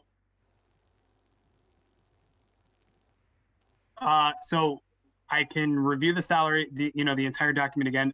I do not think it encompassed in any of that. Vacation, personal time. I knew the answer anyhow. I don't think it did. That's my point. Right. So right. Okay. Right. I know the answer to my own question, but I just want to just point out to you, Hector, and I'm not being mean. I'm just saying, I didn't pick the consultant. And sometimes when we have, and I'm just going through the chair here, through Hector, so just so we stay we're formal here, through the chair to Hector, the department head. I didn't pick the consultant. No one on the city council picked the consultant. And just because a consultant comes back with a report does not necessarily, for whom I had no stake in it, doesn't necessarily mean that I'm going to support it, either in part or in total. So I'm just addressing an earlier comment. Again, I'm not criticizing. I'm just reflecting upon what you said earlier. Of course. So you understand where I'm coming from. Generally, I'm going to support your argument that employees of Holyoke are the tops. They're to be valued and they're to be compensated accordingly. Correct. I get it. I want to do it within the constraints of a budget that sometimes I have a difference of opinion with it, but we don't, but I have a difference of opinion on budget priorities, but fairness to our employees, especially our frontline employees, that's not something I've ever voted against. And and that's something that I would generally support. But let's Thank you for that. Let's all keep on talking about this, and then I think we'll get to a solution that we can all agree with. Thank you. Yes, and just in response to that, thank you for being supportive. I think that in terms of I'm no stranger to prioritizing. In terms of we know that every fiscal year there are competing priorities that require the attention of whether it's the council or the city as a whole. It's just, every year that goes by, this has become, I'm not going to say less and less of a priority, but it has yet to be addressed fully. So I think it's been 5 years since this has taken the back burner in terms of being a priority for the city. And I think that it needs to be, one of the main concerns for not just the administration, or our employees who are feeling the effect of this, but also it definitely deserves the full attention of the council at this point. I think 5 years is 5 years too long. And secondly, I forgot my second point here because we've been discussing a lot, but I did just want to respond to that and throw it back to Councilor Lisi. Thank you. And I see Councilor Murphy has his hand up here. Yeah, I hate to keep asking questions, but the questions keep coming. So Hector, I noticed you did a 2% COLA from 2016 to 2022 to come up with those other figures. Since I've been back on the council, almost every contract that I've seen come before us has been between 1 and 1.5% on a yearly basis.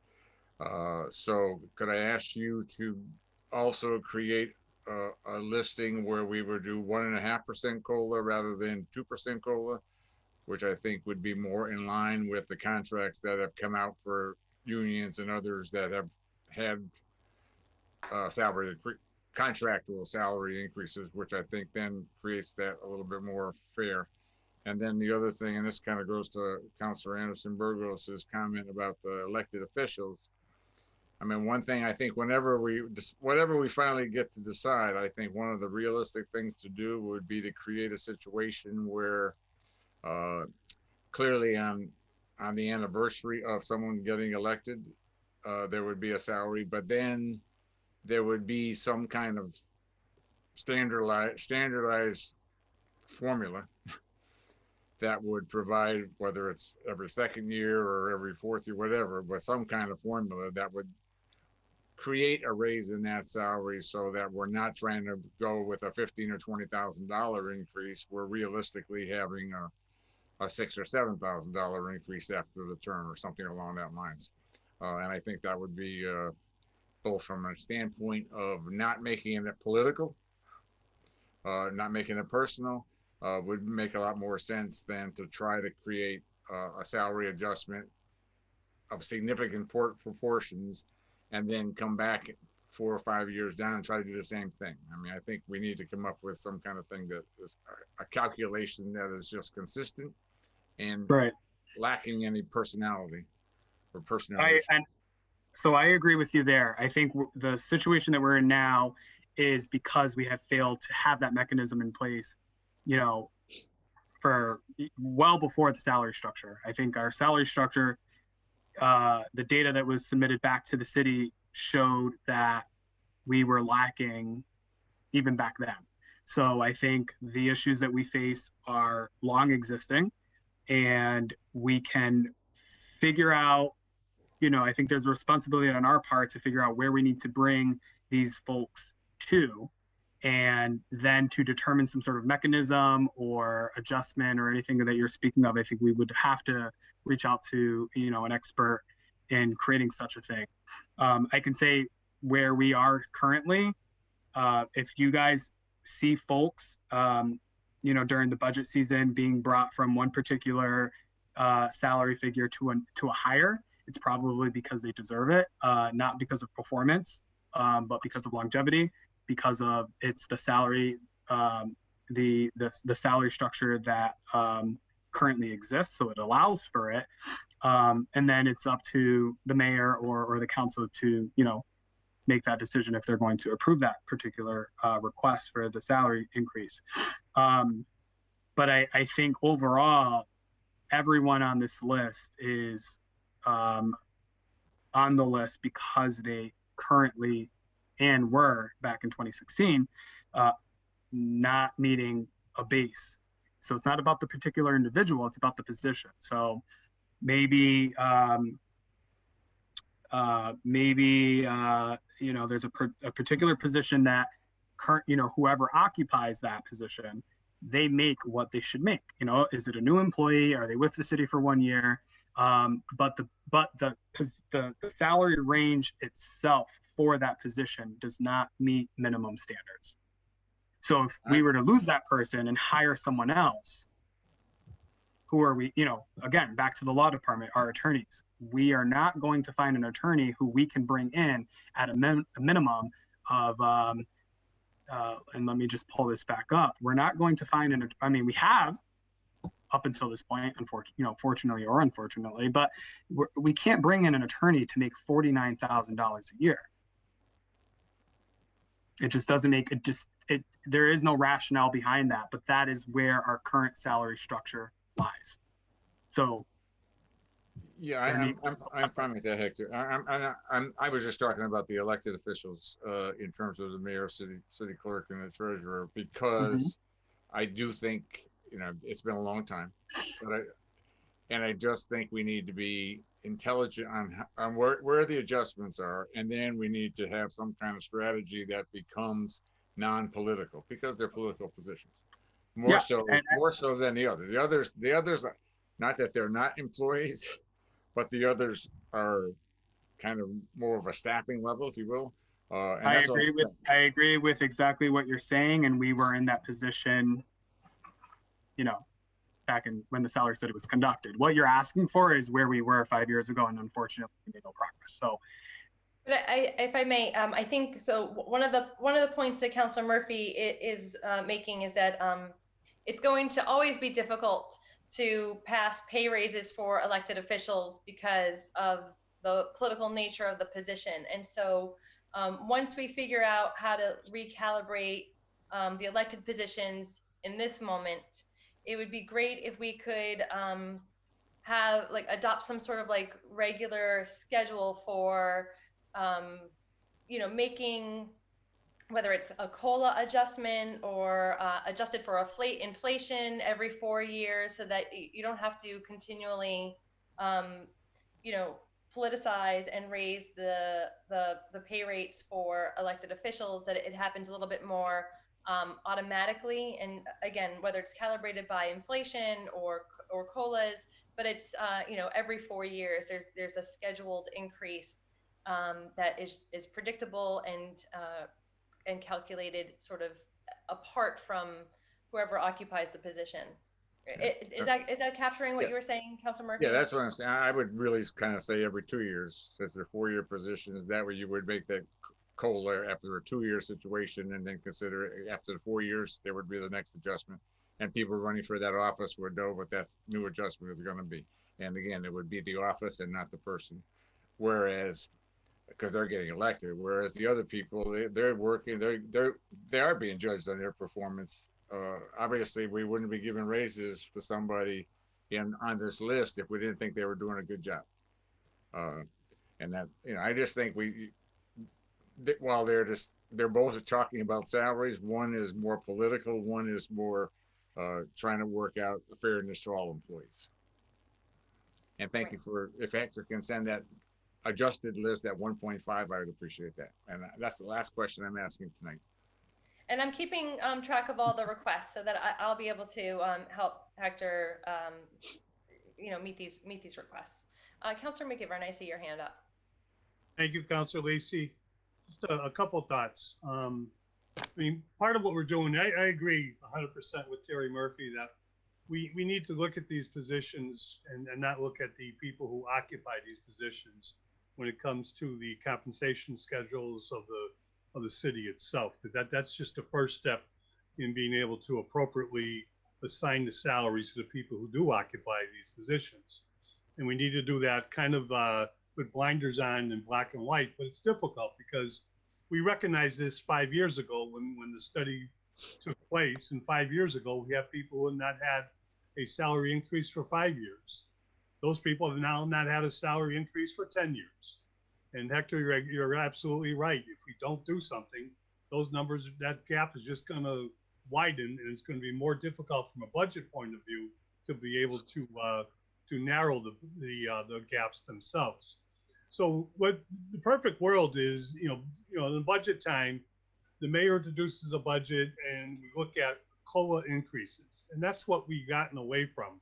And a COLA increase is something that is really set by a federal standard and set by within areas. New England has their own COLA standard that based on the cost of living and what's going on in a given year.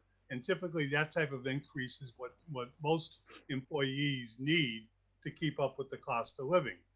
We haven't done that in years, which is part of the gap. The other part of the gap is we have not adjusted this compensation schedule in decades, and it doesn't reflect the true world. And that's what the study was about. It took into consideration individuals because it took into consideration, positions within the city of Holyoke. And we immediately saw 5 years ago the horrendous gap for people who work in the library. And the only way the library employees work, and for those that stay there, many of them just use it as a training ground and go on to other communities, to other libraries, is the friends of the library who help compensate and try to make sense out of what of the employee, some of the employees' positions at the library itself. So what I think we got to look at the study. It's outdated, but the study as a template. What we have to do is take the study, look at the compensation schedule, look at these individual positions, and put the salary where it belongs. And then the second part is we get into the budget and the appropriation. It may take us a year, 2 or 3 years to get the people into the correct range of their, or I'm sorry, at the correct salary of their range. But we can do that over the course of time and still live within the budget itself. We can't do it if we just keep, spinning our wheels and finding out ways to say we don't have the information. We have the information, and we know it's not right that some people have not gotten an increase, and we know it's going to be tough on the budget if we don't start doing it pretty soon. So I hope we can come to some compromise. First, we have to adjust the schedule. Then we have to look at the mayor to put the appropriations in front of us so that we can then get into the individual positions and adjust the salaries. It's not going to be easy. Councilor Murphy, you make a point about the cost of living for unions. It's a good point. I mean, but there are also other concessions that the unions get when they have those contracts come in front of us, and some of those concessions are worth some big dollars to those employees. The problem with cost of living, when you look at 1.5% or 2%, if a salary is $75,000, 2%, 1.5% is a lot more than it's a $35,000, $40,000 salary looking at the same 1.5%, 2% increase. So I think we have to be careful there when we talk about COLAs. This is salary structure.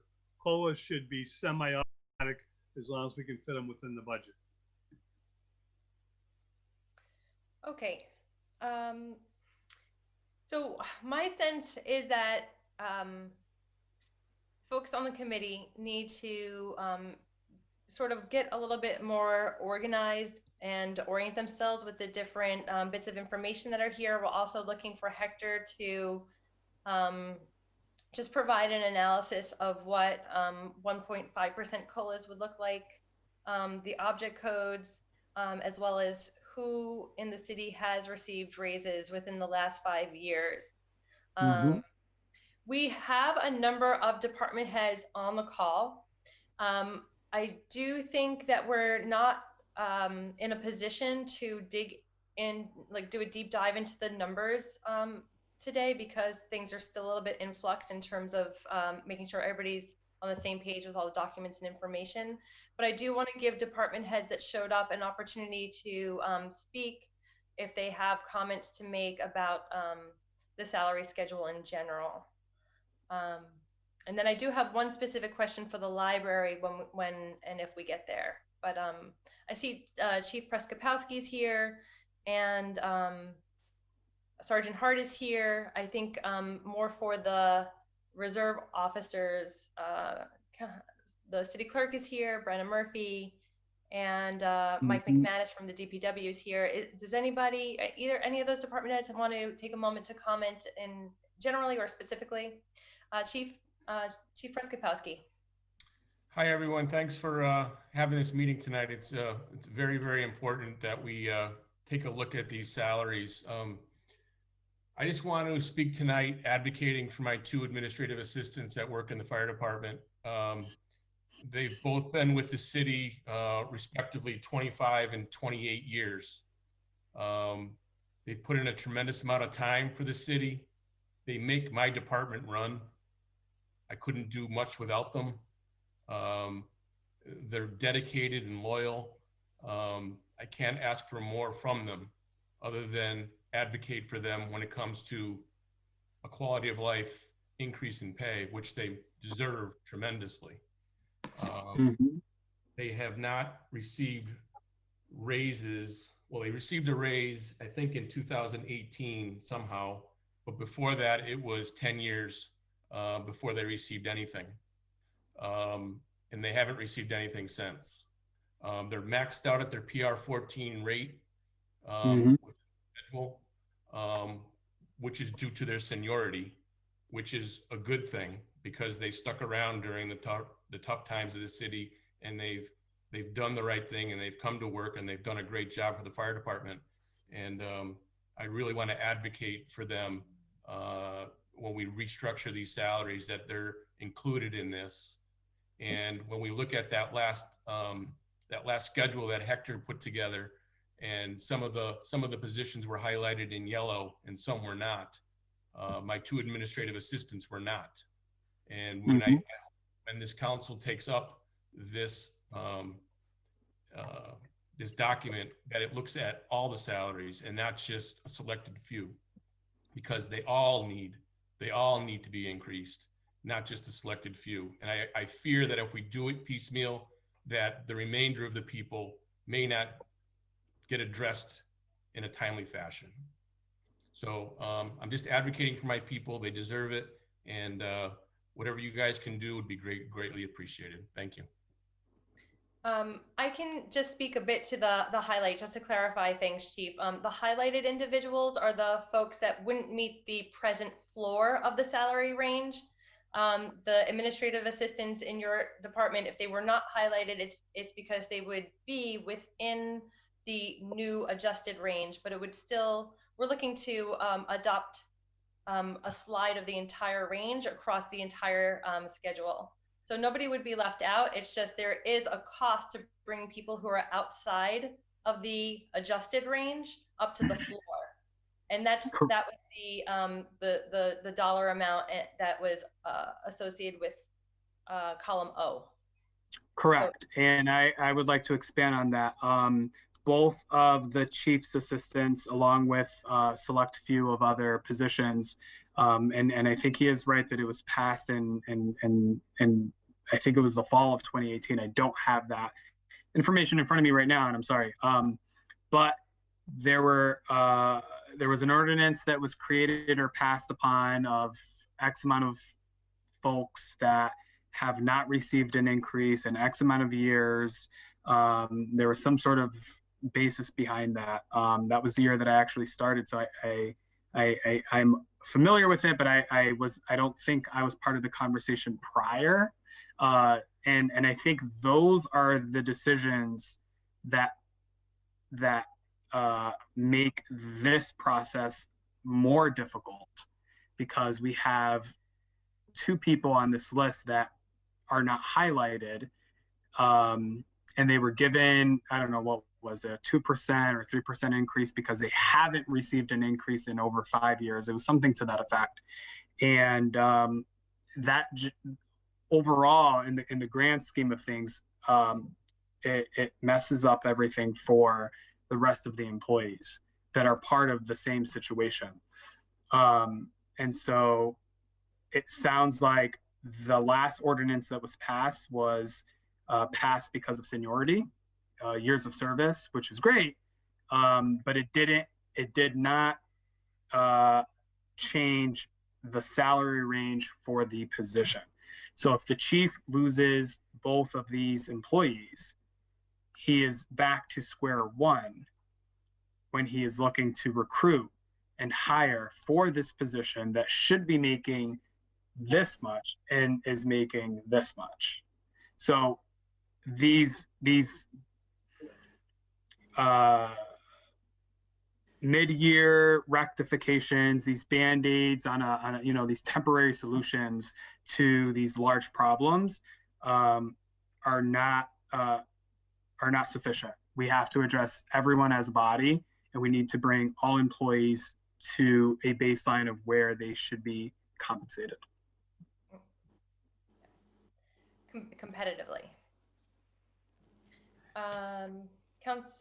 City Clerk Murphy McGee, do you want to speak? I see you put your video on. Thank you, Madam Chair. I just want to say thank you for taking this up, and I did submit a letter to you this morning, and I know you had said that you did distribute it amongst the committee, as well as a spreadsheet that I've kept updated. That was something we've had in the city clerk's office, just outlining all department heads' salaries, kind of something similar to what Councilor Bartley seemed to be asking for. So you're more than welcome to share that.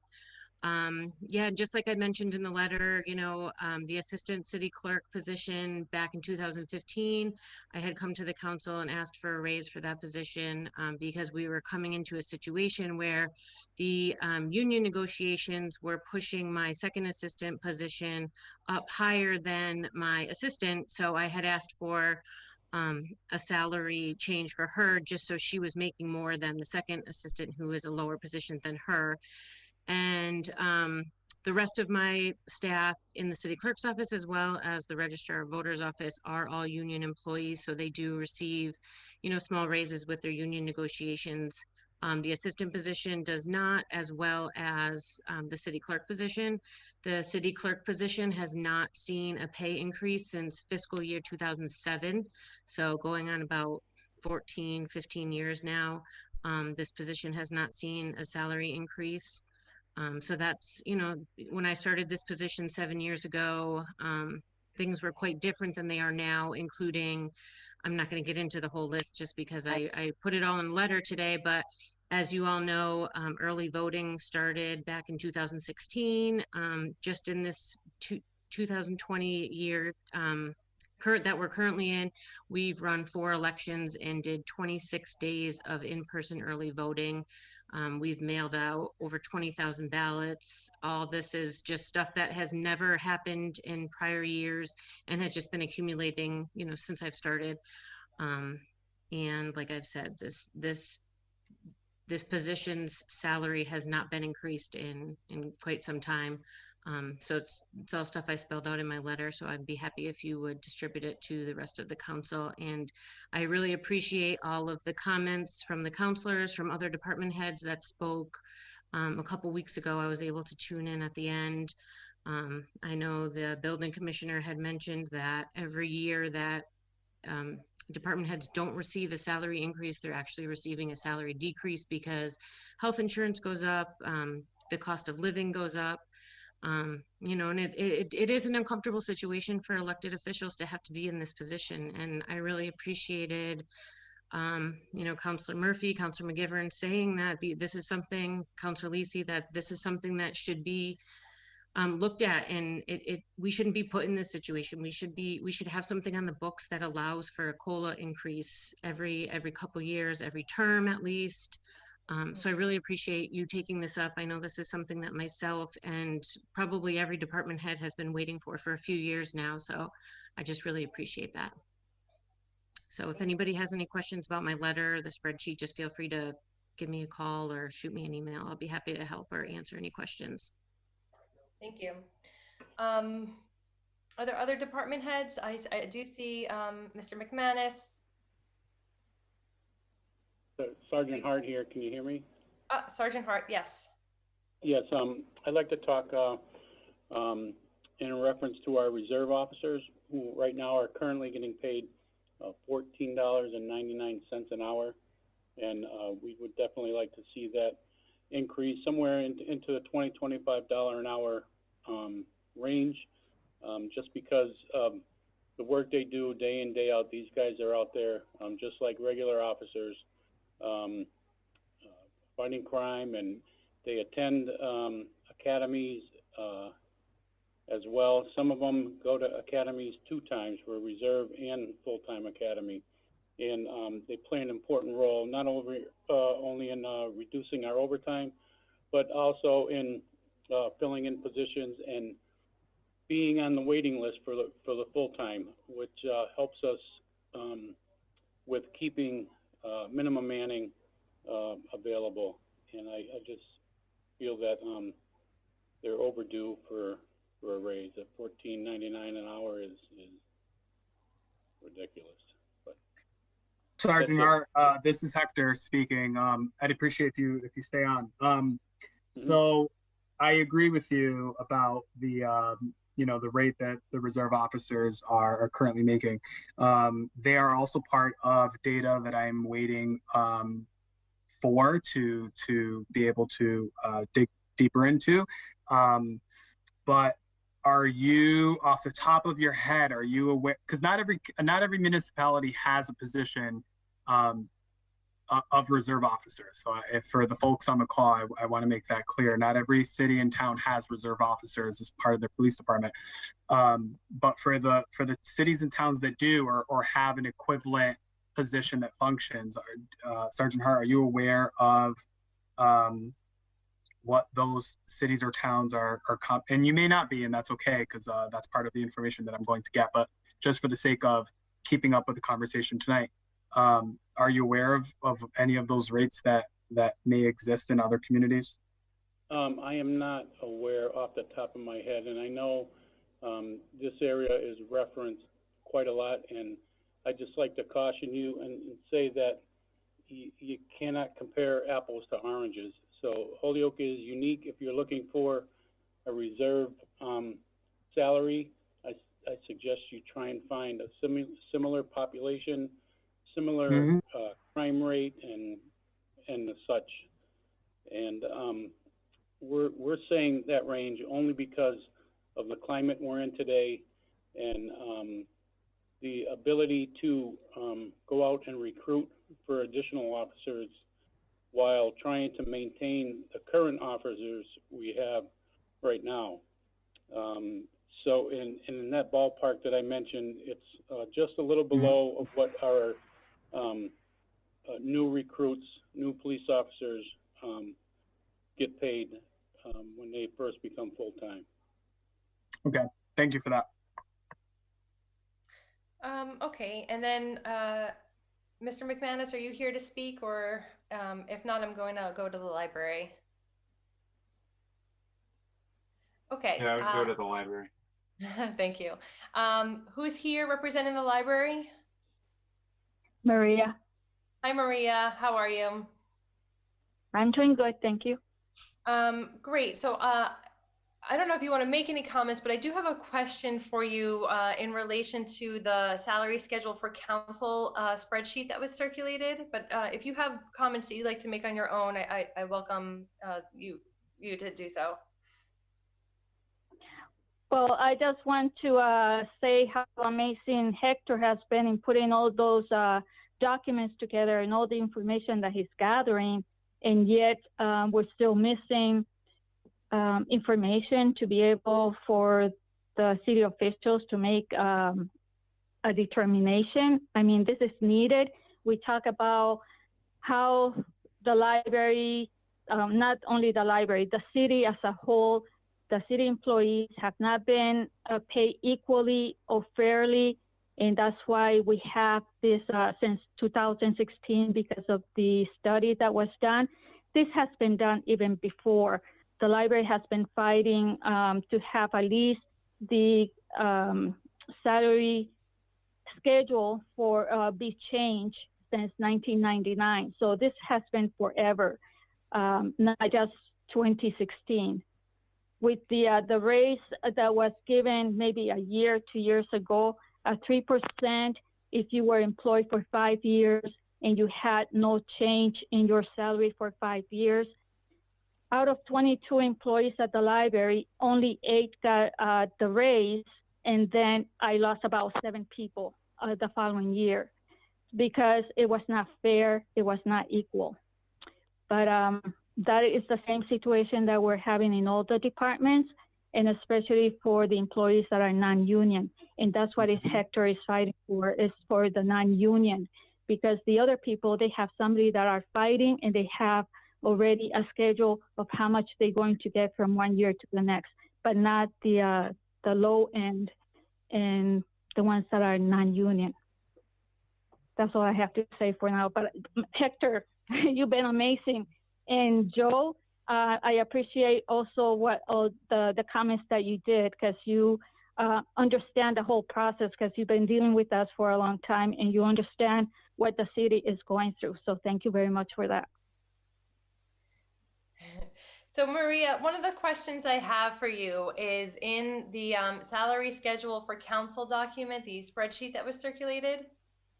Rows 14 through 30 refer to the library. Do you see them? Are you talking about the July 27? No, it would be the updated one that has all the adjusted COLAs through 2022. It says salary schedule for council. Maria, the document that doesn't have the names of the position on the first tab. Got it. Yeah, I got it. Schedule A. Is that what's on top here? No, I mean the tab at the bottom says Schedule A. Yes. The tab at the bottom. Yes. Yeah. Okay, so 14 through 30 are all in the library. And when I look at the underlying data that's in the min and max tab, there's hourly rates for some of them, and I wanted to know if you could just work with Hector offline to get a better sense of who's working at an hourly rate, because what I understand this Schedule A tab to say is the full salary if this individual position was working all year long full time. And I think I'm under the impression that not everyone in the library would be working all year full time, and that may actually have an impact on the bottom line in terms of the estimated cost for what bringing people up to the floor of their salary range would be in a new adjusted range. And so I just, it doesn't have to be here. I don't expect you to have the information, but it would be helpful to more fine tune those line items to reflect the true cost as opposed to the maximum anticipated cost, because it seems like we're not asking. Yeah, I can answer to that. There's only 3 positions that are salary. That is the library director, children's librarian, and the assistant director. Everybody else is hour. They're paid by the hour. And that is correct. And so I just want to also share, sorry, Maria, to interrupt you. So, no, it's okay. So we, in terms of accounting purposes on our end in the city, for the administration part, we have the capability to extract an hourly rate based off of the hours that city employees work. The library is a little bit unique because Maria has folks that are part-time, but maybe they are part-time that work, 20 hours regularly, or some of them work more. Maria, you can speak to this further, but I think you may have some people that, maybe 2 years ago only worked 20 hours, but, in today's day, they may work 26 hours because of whether it's you're missing staff members or whatever the situation may be. The document that is accessible to everyone in terms of column D that reflects a salary is formulated on the annual hours of the annual average hours worked. So that is where that's where column D comes in terms of creating the salary. I had to manipulate the spreadsheet in order for it to be consistent. We weren't gonna, unless we have tabs for per department, which is going to be difficult to create, but I wanted to make it simple, consolidated, and as norm, in terms of what everyone was going to see today. I wanted it to be consistent across the board. So that's why column D is the salary for everyone. Some folks that, such as myself or the assistant city solicitor, or Maria's salary, for example, as well, though the salary associated is the actual annual salary, regardless of the hours worked. But for employees that are compensated on an hourly basis, that opens the door to a larger conversation. But we used the annual average hourly figure. So that's where that column D salary comes from for the library only on this list. And that is correct. And the ideally situation would be that everybody at the library works full time. Sometimes I get a good candidate for a position, but because it's a part-time, because that's what we have at the present time, they can't take it. They need a full-time. So the ideal is for everybody to be full-time. The library opens 6 days when we're open to the public. At this moment, we're not. But when the library is open to the public, we're open 6 days a week. We open 63 hours a week. So that's why it calls for some part-time. Otherwise, I will have people working over 35 hours a week just to be able to cover the 12-hour days that we have open to the public. At the present time, like Hector was saying, I had people that were employed, that were hired for 20 hours, but because I have lost so many people, I have to use them for more hours to be able to cover for the 63 hours that we were supposed to be open. So that's why it varies, but the ideal would be for everybody to be full-time. Correct. And regardless of it being full-time or not, just for the counselors here, the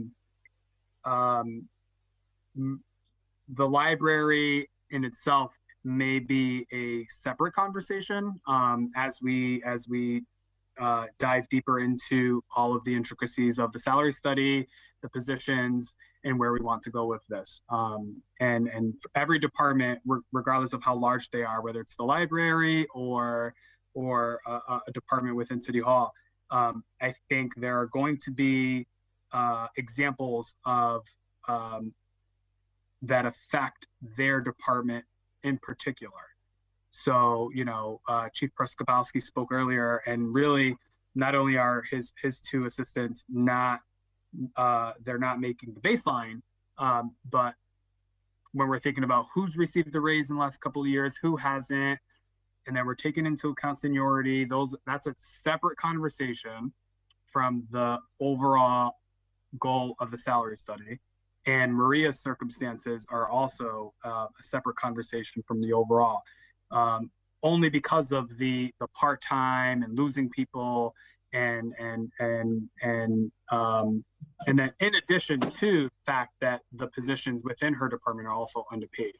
So I think the overall conversation for the document that we're reviewing is that these positions are underpaid positions with the City of Holyoke as an employer. And then we have to take into account seniority and particular departments and everything else that is a speaking point for particular department heads that their department is affected. Thank you. And I just want to get clarification one more time. So in column D, when you're saying annual average hours worked, Hector, are you still here to listen to me, or did you jump off? No, I'm here. Okay, I just want to make sure that you could hear me. So in column D, when you're talking about annual average hours worked, is that like reflective of the average hours that we already know are being worked, or is it the average hours worked for a salary year based on the number of hours? Because some years have like another day or yes. Yes. What you're referring to would probably affect a very slight financial difference for someone like myself. There's a year where salary employees work, I think it's 1,820 hours versus 1,827 hours. Part of the reason for that is February. is the, you know, the leap year, but also if the way the days fall within our fiscal year accounting. So it's not, you know, as easy as saying we have 365 days in a year, unfortunately. So yes, you are correct with that point with regard to particular positions. For the library, it is the average hours worked. I did request this from Maria, but this request was from back in March. So I don't know if what she submitted to me was the average hours worked for the previous calendar year, but for any employer, that's the normal method that they would follow. It's a method that is normal for determining who is eligible for health insurance. You know, we, as an employer, we offer health insurance to full-time employees, but also part-time employees. How do we determine who is eligible? And it's not just us, it's the state, it's everyone. So there is a method behind that. And so that same method is used just to provide an estimated value for a discussion like this. So we reference the, you know, the previous calendar year, how many hours did this employee work? Is this expected? If it's an employee that consistently works only 20 hours, not 1 hour more, not 1 hour less, then we have our base figure. But there may be a week where an employee works 25 hours. So they're hired upon 20 hours, but maybe you know, there's particular weeks where there's a certain project happening or their assistance is needed or staff headcount is down in Maria's circumstance where, hey, instead of you working 20 hours, I need you to work, you know, 30 or down a position. And so we took, it's best practice to take an average hourly worked figure for a particular position rather than using the minimum hours worked. Yeah. So they're real. We would realistically say that the projections there will reflect the amount that we would have to pay if we make these adjustments, as opposed to, you know, these folks are hourly and we were extrapolating a full year of work, even though they may not actually work a full year. It's a real figure. Okay. I'm very much more confident that the figures are real for our you know, full-time positions. The part-time positions, which there are very few, if anything, they're only within the library, are the ones where I say there is going to be, you know, there's going to be a separate conversation that we need to have in order to really get a final figure, because of the circumstance that the library is in, where it's, you know, if she's supposed to have 20 employees, but she only has 15, she needs to use some of those 15 to offset the hours at the, you know, the rest of the 20, you know, if she were to have 20 employees. And the reason why she has a reduction in headcount is because people are leaving because of salary. So everything kind of intertwines. Go ahead, Maria. Were you wanting to speak there? No, I was saying that is correct. That is the issue that I'm having, because I lost so many people in 1 year. Now I have to depend on the part-time, and I'm glad that they are part-time in the sense that I can give them more hours as long as I don't go above the 35 hours. If you are full-time, then I can't ask you to stay unless I give you some day off in the week, and then I'm still going to be short. So that is the advantage of the part-time, because then I can offer them more hours as needed. And they're always happy to do so because everybody wants more hours. Right. They don't make enough. Maria, can I ask you just a quick question? When you are, you know, what are your average hours worked as the director of the library, as a department head? What are your hours worked supposed to be? I'm being paid for 35 hours regardless if I do 40 or 50. I do not get paid more than 35 a week. Correct. And so when you are short, I have to do more hours. Yeah, sometimes I have to do more hours because then I have to cover for those staff that I don't have. I'm everybody's backup. So then I have to work more than my 7 hours a day in order to be able to cover the hours of the library are supposed to be open. Mm-hmm. And so in this year alone, I mean, maybe not in this year because of COVID, and I know the library was also part of a shutdown for a little bit. But let's say, obviously you and I connected a lot about this last year, and even in my first year with the city. Where would you find your position in itself should be should work 35 hours, along with a lot of department heads. Yes.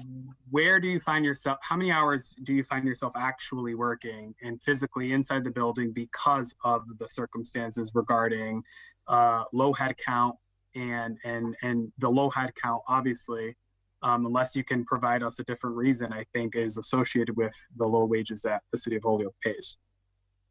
Yes, that's why they have left. On an average, on a year before 2020, before all the closing that we have, I have to say that there were days that I worked 12 hours. I was there at 8:30 in the morning, and I was there until the closing 8:30 at night because I didn't have that extra person in the nighttime to work at the front desk.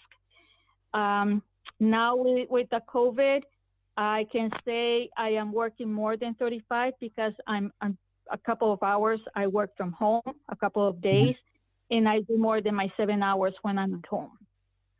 Right. So there's always something that have to be done. And like I say, I'm everybody backup. Like when somebody is out, I'm the one who has to cover. If I don't have a part-time person that I can say, can you stay or can you come in earlier in order to be able to cover those hours, I'm the one who has to do it. So I end up working more than my 35 hours on any given week. Okay. Which is, I think, thank you, Maria. I think that's safe to say for a lot of department heads. Yeah. From my own, as a person of contact that, folks are expressing their concerns. I think not only is it a wage concern, but it's the number of hours that folks are, unfortunately having to work over what their job requires, which for me is a problem. It goes back to, I think, what the clerk was talking about, how when wages are stagnant and you're losing people and asking folks to do more and more, it's actually not that the wage is stagnant, but it's actually going in reverse in relation to the work and cost of being employed in the city. Okay, so from what I understood when Sergeant Hart spoke earlier, Hector, we do not have new data points on comparable reserve officer salaries, and the sergeant made a suggestion that it be at a $20–25 range. I think we want to, I guess sort of, cross-reference or calibrate that in some way to understand like where those numbers are coming from, what are other comparable communities paying their employees in the surrounding area, and then other in terms of demographics and crime rates and things like that. So perhaps you could connect with Sergeant Hart offline to see if he could give you a list of communities that make sense to look at. Yep. And I'll add that to my list here. But given that we don't have additional information on item number 6, and we did somewhat cover it here in the salary study conversation, I was wondering if Councilors Murphy and McGivern, as the makers, would mind if we just left item 6 on the table then to take up at the next meeting. That'd be fine. Councilor McGivern, I see your hand up. I object. Respectfully. We talked about this at the last meeting. We went to ZipRecruiter. We have the average salary for what a part-time police officer makes in Massachusetts. The average salary in the country, what part-time police officers make. Reserves, the way they're used in Holyoke, are essentially part-time police officers. Now in Massachusetts, the high range is $54,000 a year. The low range is in the $22,000 a year. The average is around 35,000 is $17 per hour. But you got to look at the minimum wage and then look at what a reserve officer is. In January 1st, our minimum wage is going to go up in Massachusetts up to, I believe, $14.75, Hector. I think as of January 1st, you know, the minimum wage is catching up what we pay a reserve officer. What is a reserve officer? They strap a gun to their hip. They're out there, guns are pointed at them. They're doing the work of a police officer. To pay them $14.95 an hour is wrong. Now, what more information do we need to make a decision that's just common sense? It's, you know, it's a life-threatening job. It's one of the toughest jobs in the city of Holyoke. We're not giving them a salary. They work per diem. You know, they don't get benefits. They work per diem.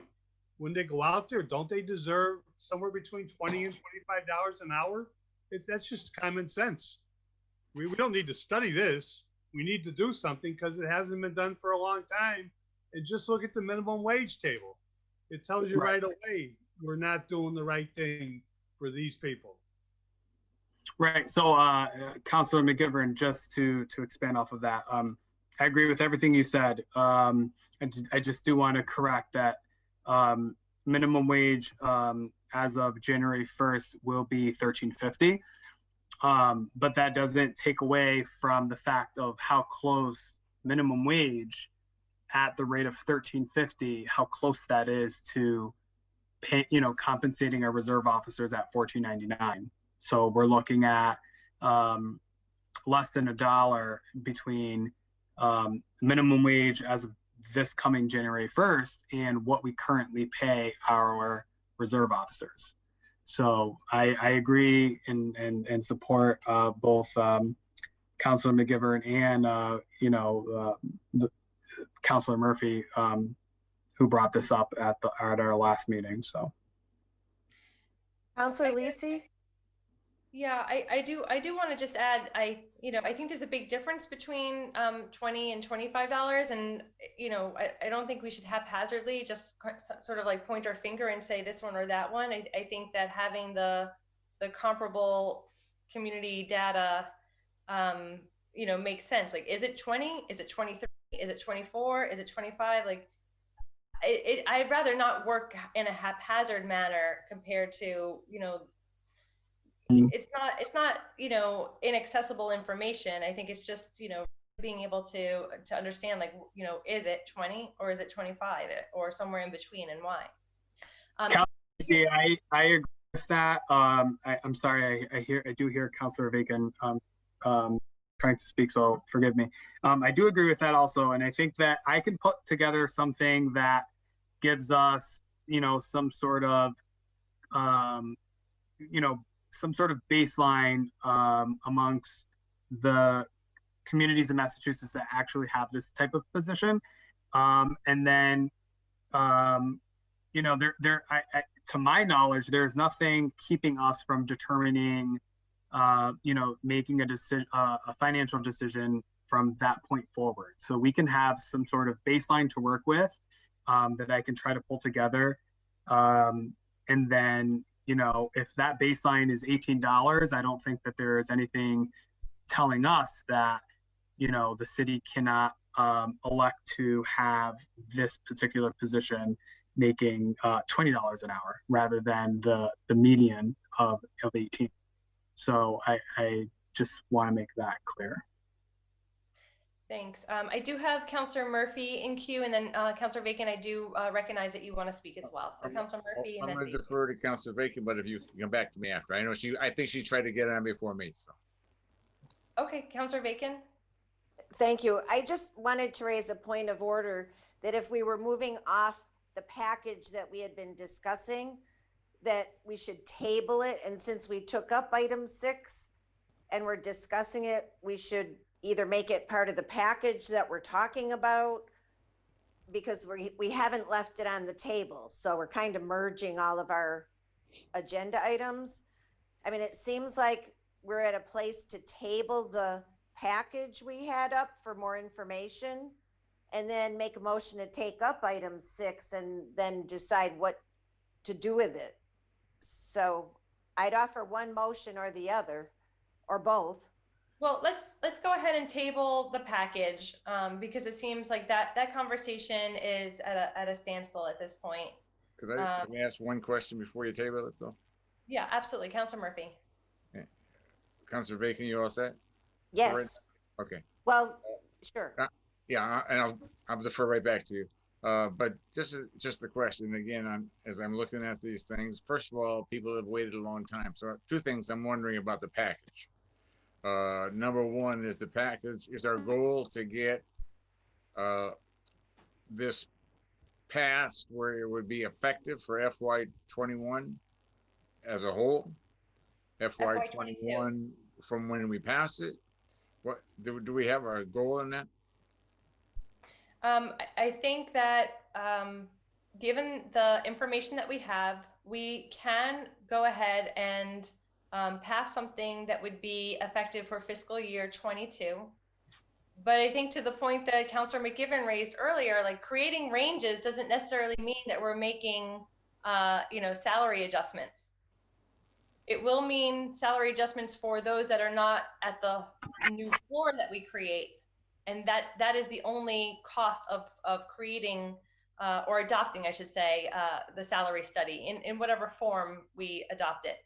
There are multiple schedules, so we can, adopt Schedule A, adopt Schedule B, adopt Schedule C. We can make amendments to each of those schedules along the way. But I think whatever we wind up adopting, it would be effective for 22. And I think it's important to keep in mind that moving the ranges and making the ranges current doesn't necessarily mean that we're giving anyone a salary increase, except for those who would be outside of the new range, the floor of the new range. So, I mean, one of the things that, and again, having heard all this, and again, trying to come up with what could work, Hector, I'll keep throwing things at you here, but I'm wondering if we were to take the salary study from 2016 and create 2, one with a 6% adjustment, which we would then make, if we passed it, would make it effective for FY21, so and retroactive for FY21. So if we have the money, those people who have been waiting for a long time would not be and would have a chance to get themselves a raise in FY21, and then we would make the adjustment to another scale in FY22, which would be another raise. Otherwise, I mean, with all due respect, all these people have waited, and some of them obviously have gotten something, but not much. But we would be in a position to, assuming we can afford it, assuming when we get the tax classification and we get the free cash all resolved, that we can afford it, that we could be in a position to cover some of this for FY21 and then have a second scale for FY22, so that people are not waiting for FY22 and then hoping they're going to get that. So that, I mean, if you could, obviously we can't pass it tonight, but I was wondering if you could do that, so we might be able to look at that at a future meeting. Okay, so you are looking, so your request 6% on top of the salary study. So adjust that salary study by 6% for FY21, and then we would go to your other thing in FY22. So that 6% more than 2%, 2%, 2%, 2%. Not if you keep adding 2%, 2%, it actually ends up being like 9%.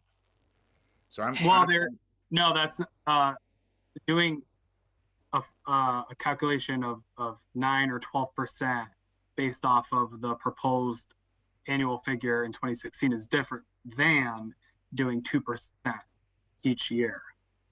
You know, that ending figure is not the same. Yeah, no, I'm saying if we were to do this and you did 6% off the salary study, then you would have to come up with new figures for the FY22, which might reflect your current figures, but wouldn't be 22222 on top of the 6. I'm gonna touch base with you on another day, Hector. Okay. But I think that potentially provides a salary adjustment for most of these employees for FY21 that potentially falls within the city's ability to pay, and does not make them wait another fiscal year in the hope that they're going to get the loan one. They would end up getting potentially a raise this year and then an additional raise next year that could potentially go to what Hector has proposed for FY22. But FY22 begins July 1st. Correct. You recognize that, right? So July 1st of 21. Correct. Yeah. I'm So talking about an FY21 raise.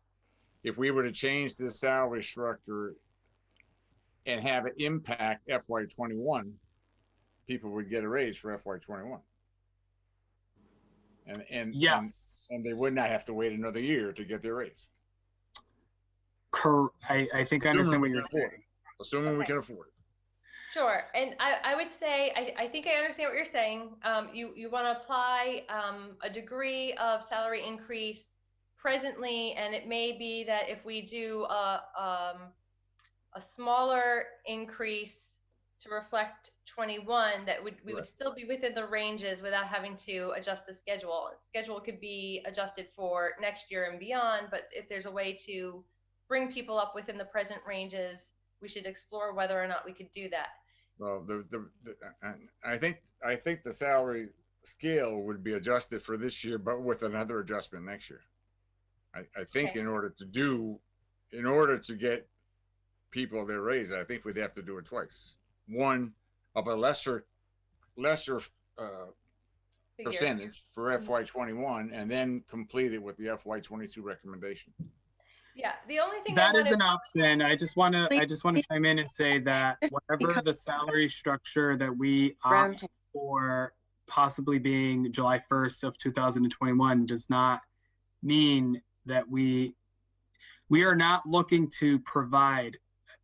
Could it turn out this way? Yes, but we are not looking to provide. The conversation here is not with intent to provide folks with an increase every fiscal year.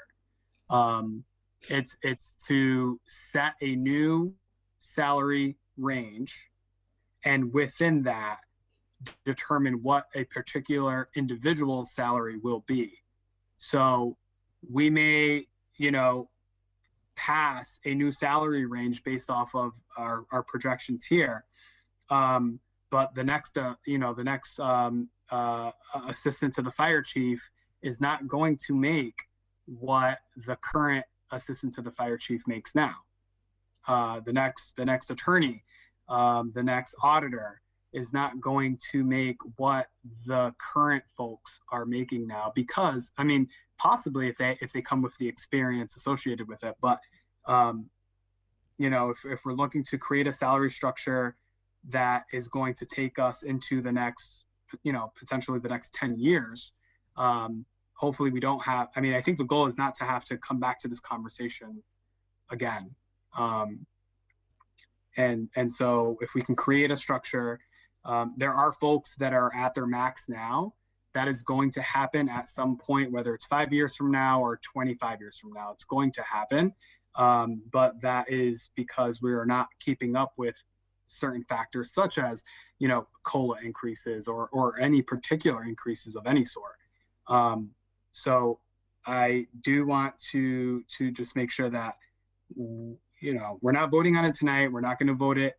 We're not voting on it in any, probably in the next couple of meetings. So I just want folks to know that this is simply discussion and an opportunity for everyone to express their concerns and provide us with any, in terms of department heads or even council members, data that we are not reviewing tonight or that we may not have accessible to us at our next meeting. If there's anything that can help us, construct some sort of formality in order to move forward, I think that for me personally, that's the goal. Considering we're referring to a salary study that we do not have that agency at our disposal to bounce these questions off of. So we're really just working within our own establishment here, which also would include the council's, expertise. So.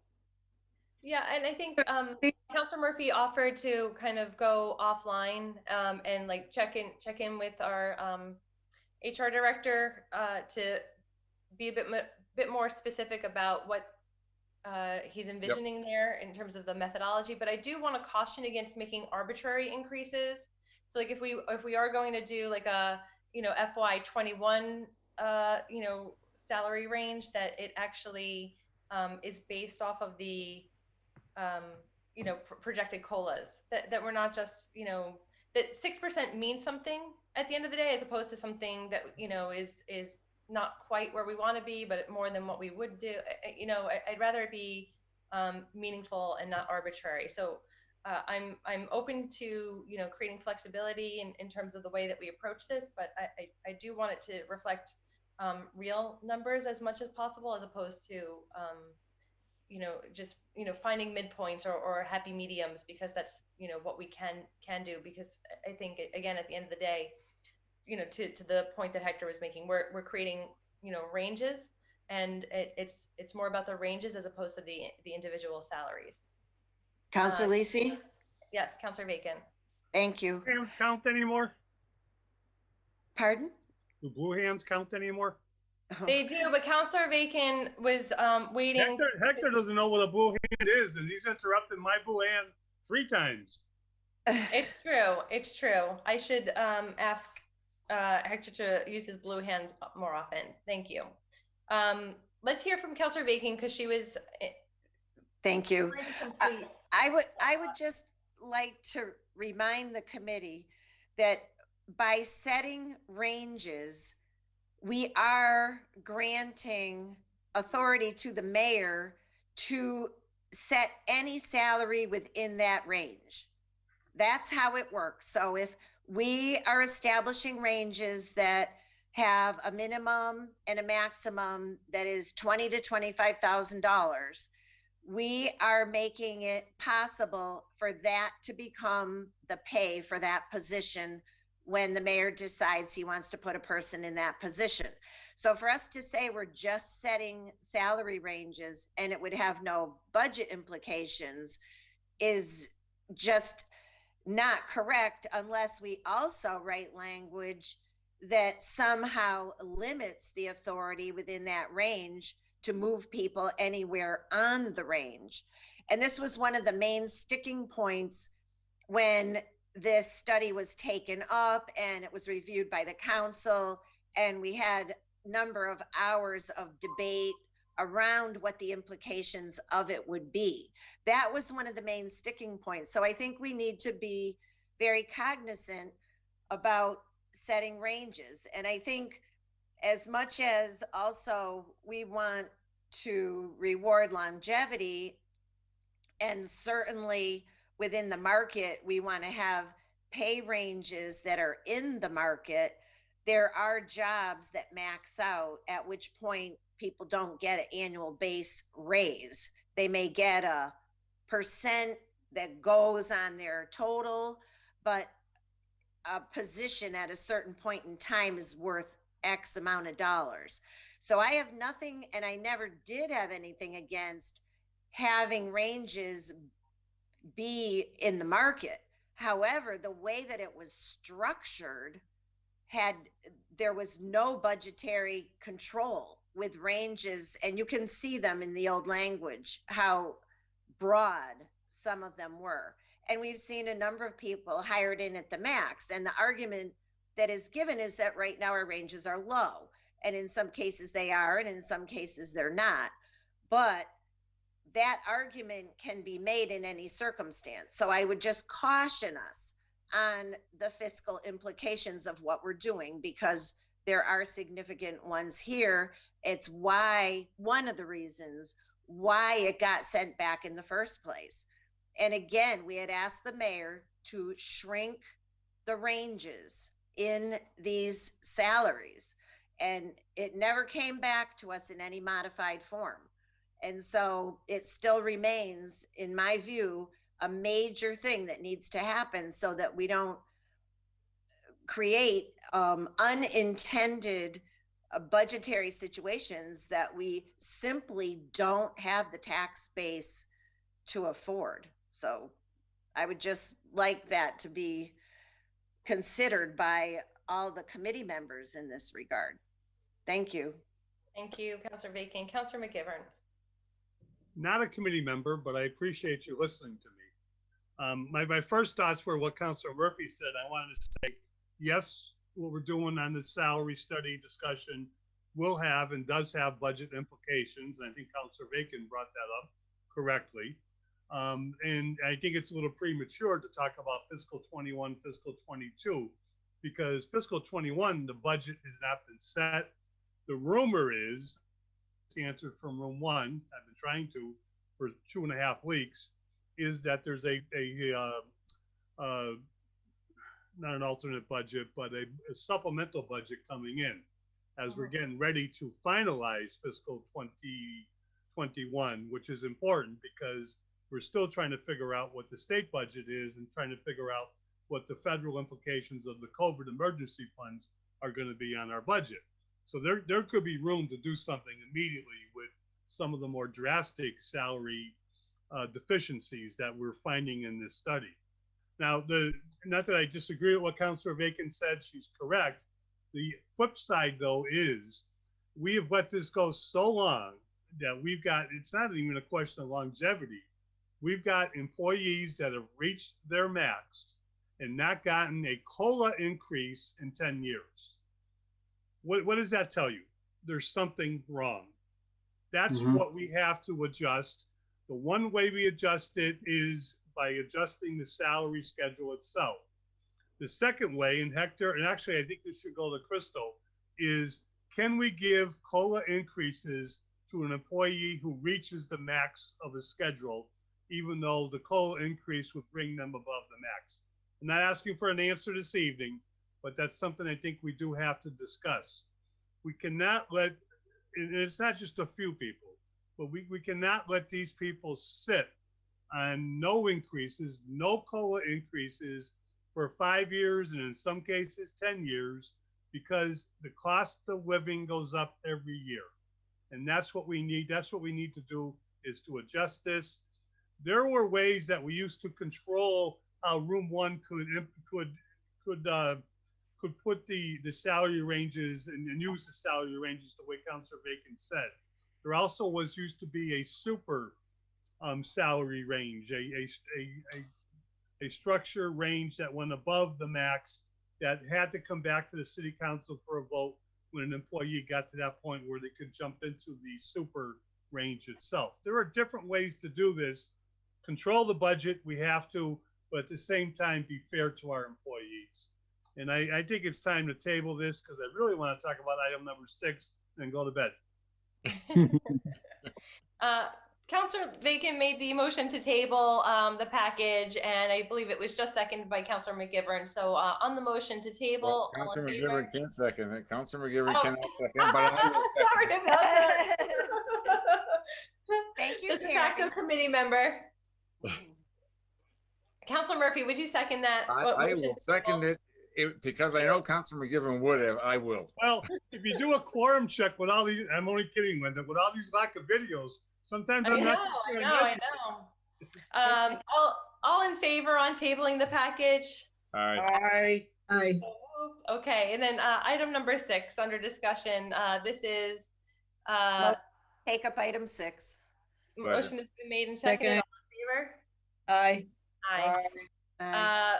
Filed by McGee, McGivern, Murphy, and Tallman that the hourly wage for reserve officers be raised from its current $14.95 an hour, and we would figure out an appropriate wage. We heard from Sergeant Hart just a few moments ago that the police department would like to see the range set between $20 and $25 an hour. And Councilor McGivern, as the maker of the order, would like to take this under discussion. I'll not retract what I said. I go by everything I said earlier, but I'll retract. I recognize that at this late hour and at the questions that are out there that we need a little bit more information to do this properly. So I mean, if the committee wishes to table it, that's fine with me. I only ask that we try to, at the next possible meeting, set this, so that we can take care of these men and women who literally put their lives on the line on any given day, that they're out there getting paid a per diem that doesn't reflect it. Hector, thank you for correcting me on the minimum wage. I was just reading I was on my iPhone, which I gotta get an iPad or something when we do this, because I just can't read the iPhone real good. And yes, it's 1350. I was looking at 1425, which is January 1st in 2022. But it still reflects that this per hour, per diem does not reflect what a reserve officer does. So I thank you for listening, and that's my piece. We do have a full schedule at our next Ordinance Committee meeting, but I do think that given the narrow scope of this particular question about the reserve officer wages, we can take it up first thing at 6:30. But we do have a full agenda that evening with a number of public hearings. So yeah, I hope that we can just figure out what the appropriate wages between that $20 and $25 suggestion. And have some evidence that substantiates the reason why we're picking whatever number we are, and then going from there. Hector, can I count on you to be prepared with those numbers for the 8th? I think so, because we already have it in the works. I personally do not see why not. It's just data that I have to wait to hear back from other communities. And so, considering the circumstances, a lot of requests are delayed, but the request has already been made. So as of tonight, with response to that question, I don't see why it would not be available for 12/8. Okay. And Councilor Murphy. Councilor Murphy, and then Councilor Bacon. Thank you. Yeah, and if Hector is unable to find anything, I think the range 20 to 25, I'm kind of in the 20 to 2250 range, because that would leave reserve officers making a little bit less than a regular patrol officer, but are also going to be working to become a patrol officer. That's their ultimate goal. But so they're doing a lot of the same things, but they're still trying to make sure, and that would be their promotion when they're getting appointed. So that would be right. different. If they ended up working a full week, it would be as if they were making 40 to 45,000, and I think a patrol officer is about 54. So that would seem like a logical midpoint, and obviously would show some respect for the difficulty of the job. Mm-hmm. And I agree with you, Councilor Murphy. Regardless of the position or the responsibilities, it is not unusual to have a reserve officer performs a lot of the essential functions as an officer, but they are classified as substitute or per diem positions, and it is not unusual to have a substitute or per diem position. We have the substitute or per diem to function at the capacity as a normal position, regardless of police officer or teacher or nurse. So it would not be unusual to have the position be X amount of dollars lower than what an actual position would pay. So I would agree with you with that. Thank you. Right, and then it incentivizes the full-time employment by creating the salary jump. Councilor Bacon. I would just like to make a comment, personal privilege, not related to this motion. So I'll wait, and maybe I can offer a motion to table for those figures for December 8th. Second. Yeah. Motion has been made and seconded to table item number 6. All in favor? Aye. Aye, so moved. So item 6 is tabled. We've reached the end of the agenda, and Councilor Bacon would like to make a point. Yes, thank you. So as we've been talking tonight, we all realize and recognize that whatever we're doing here requires us to be working in coordination with the mayor.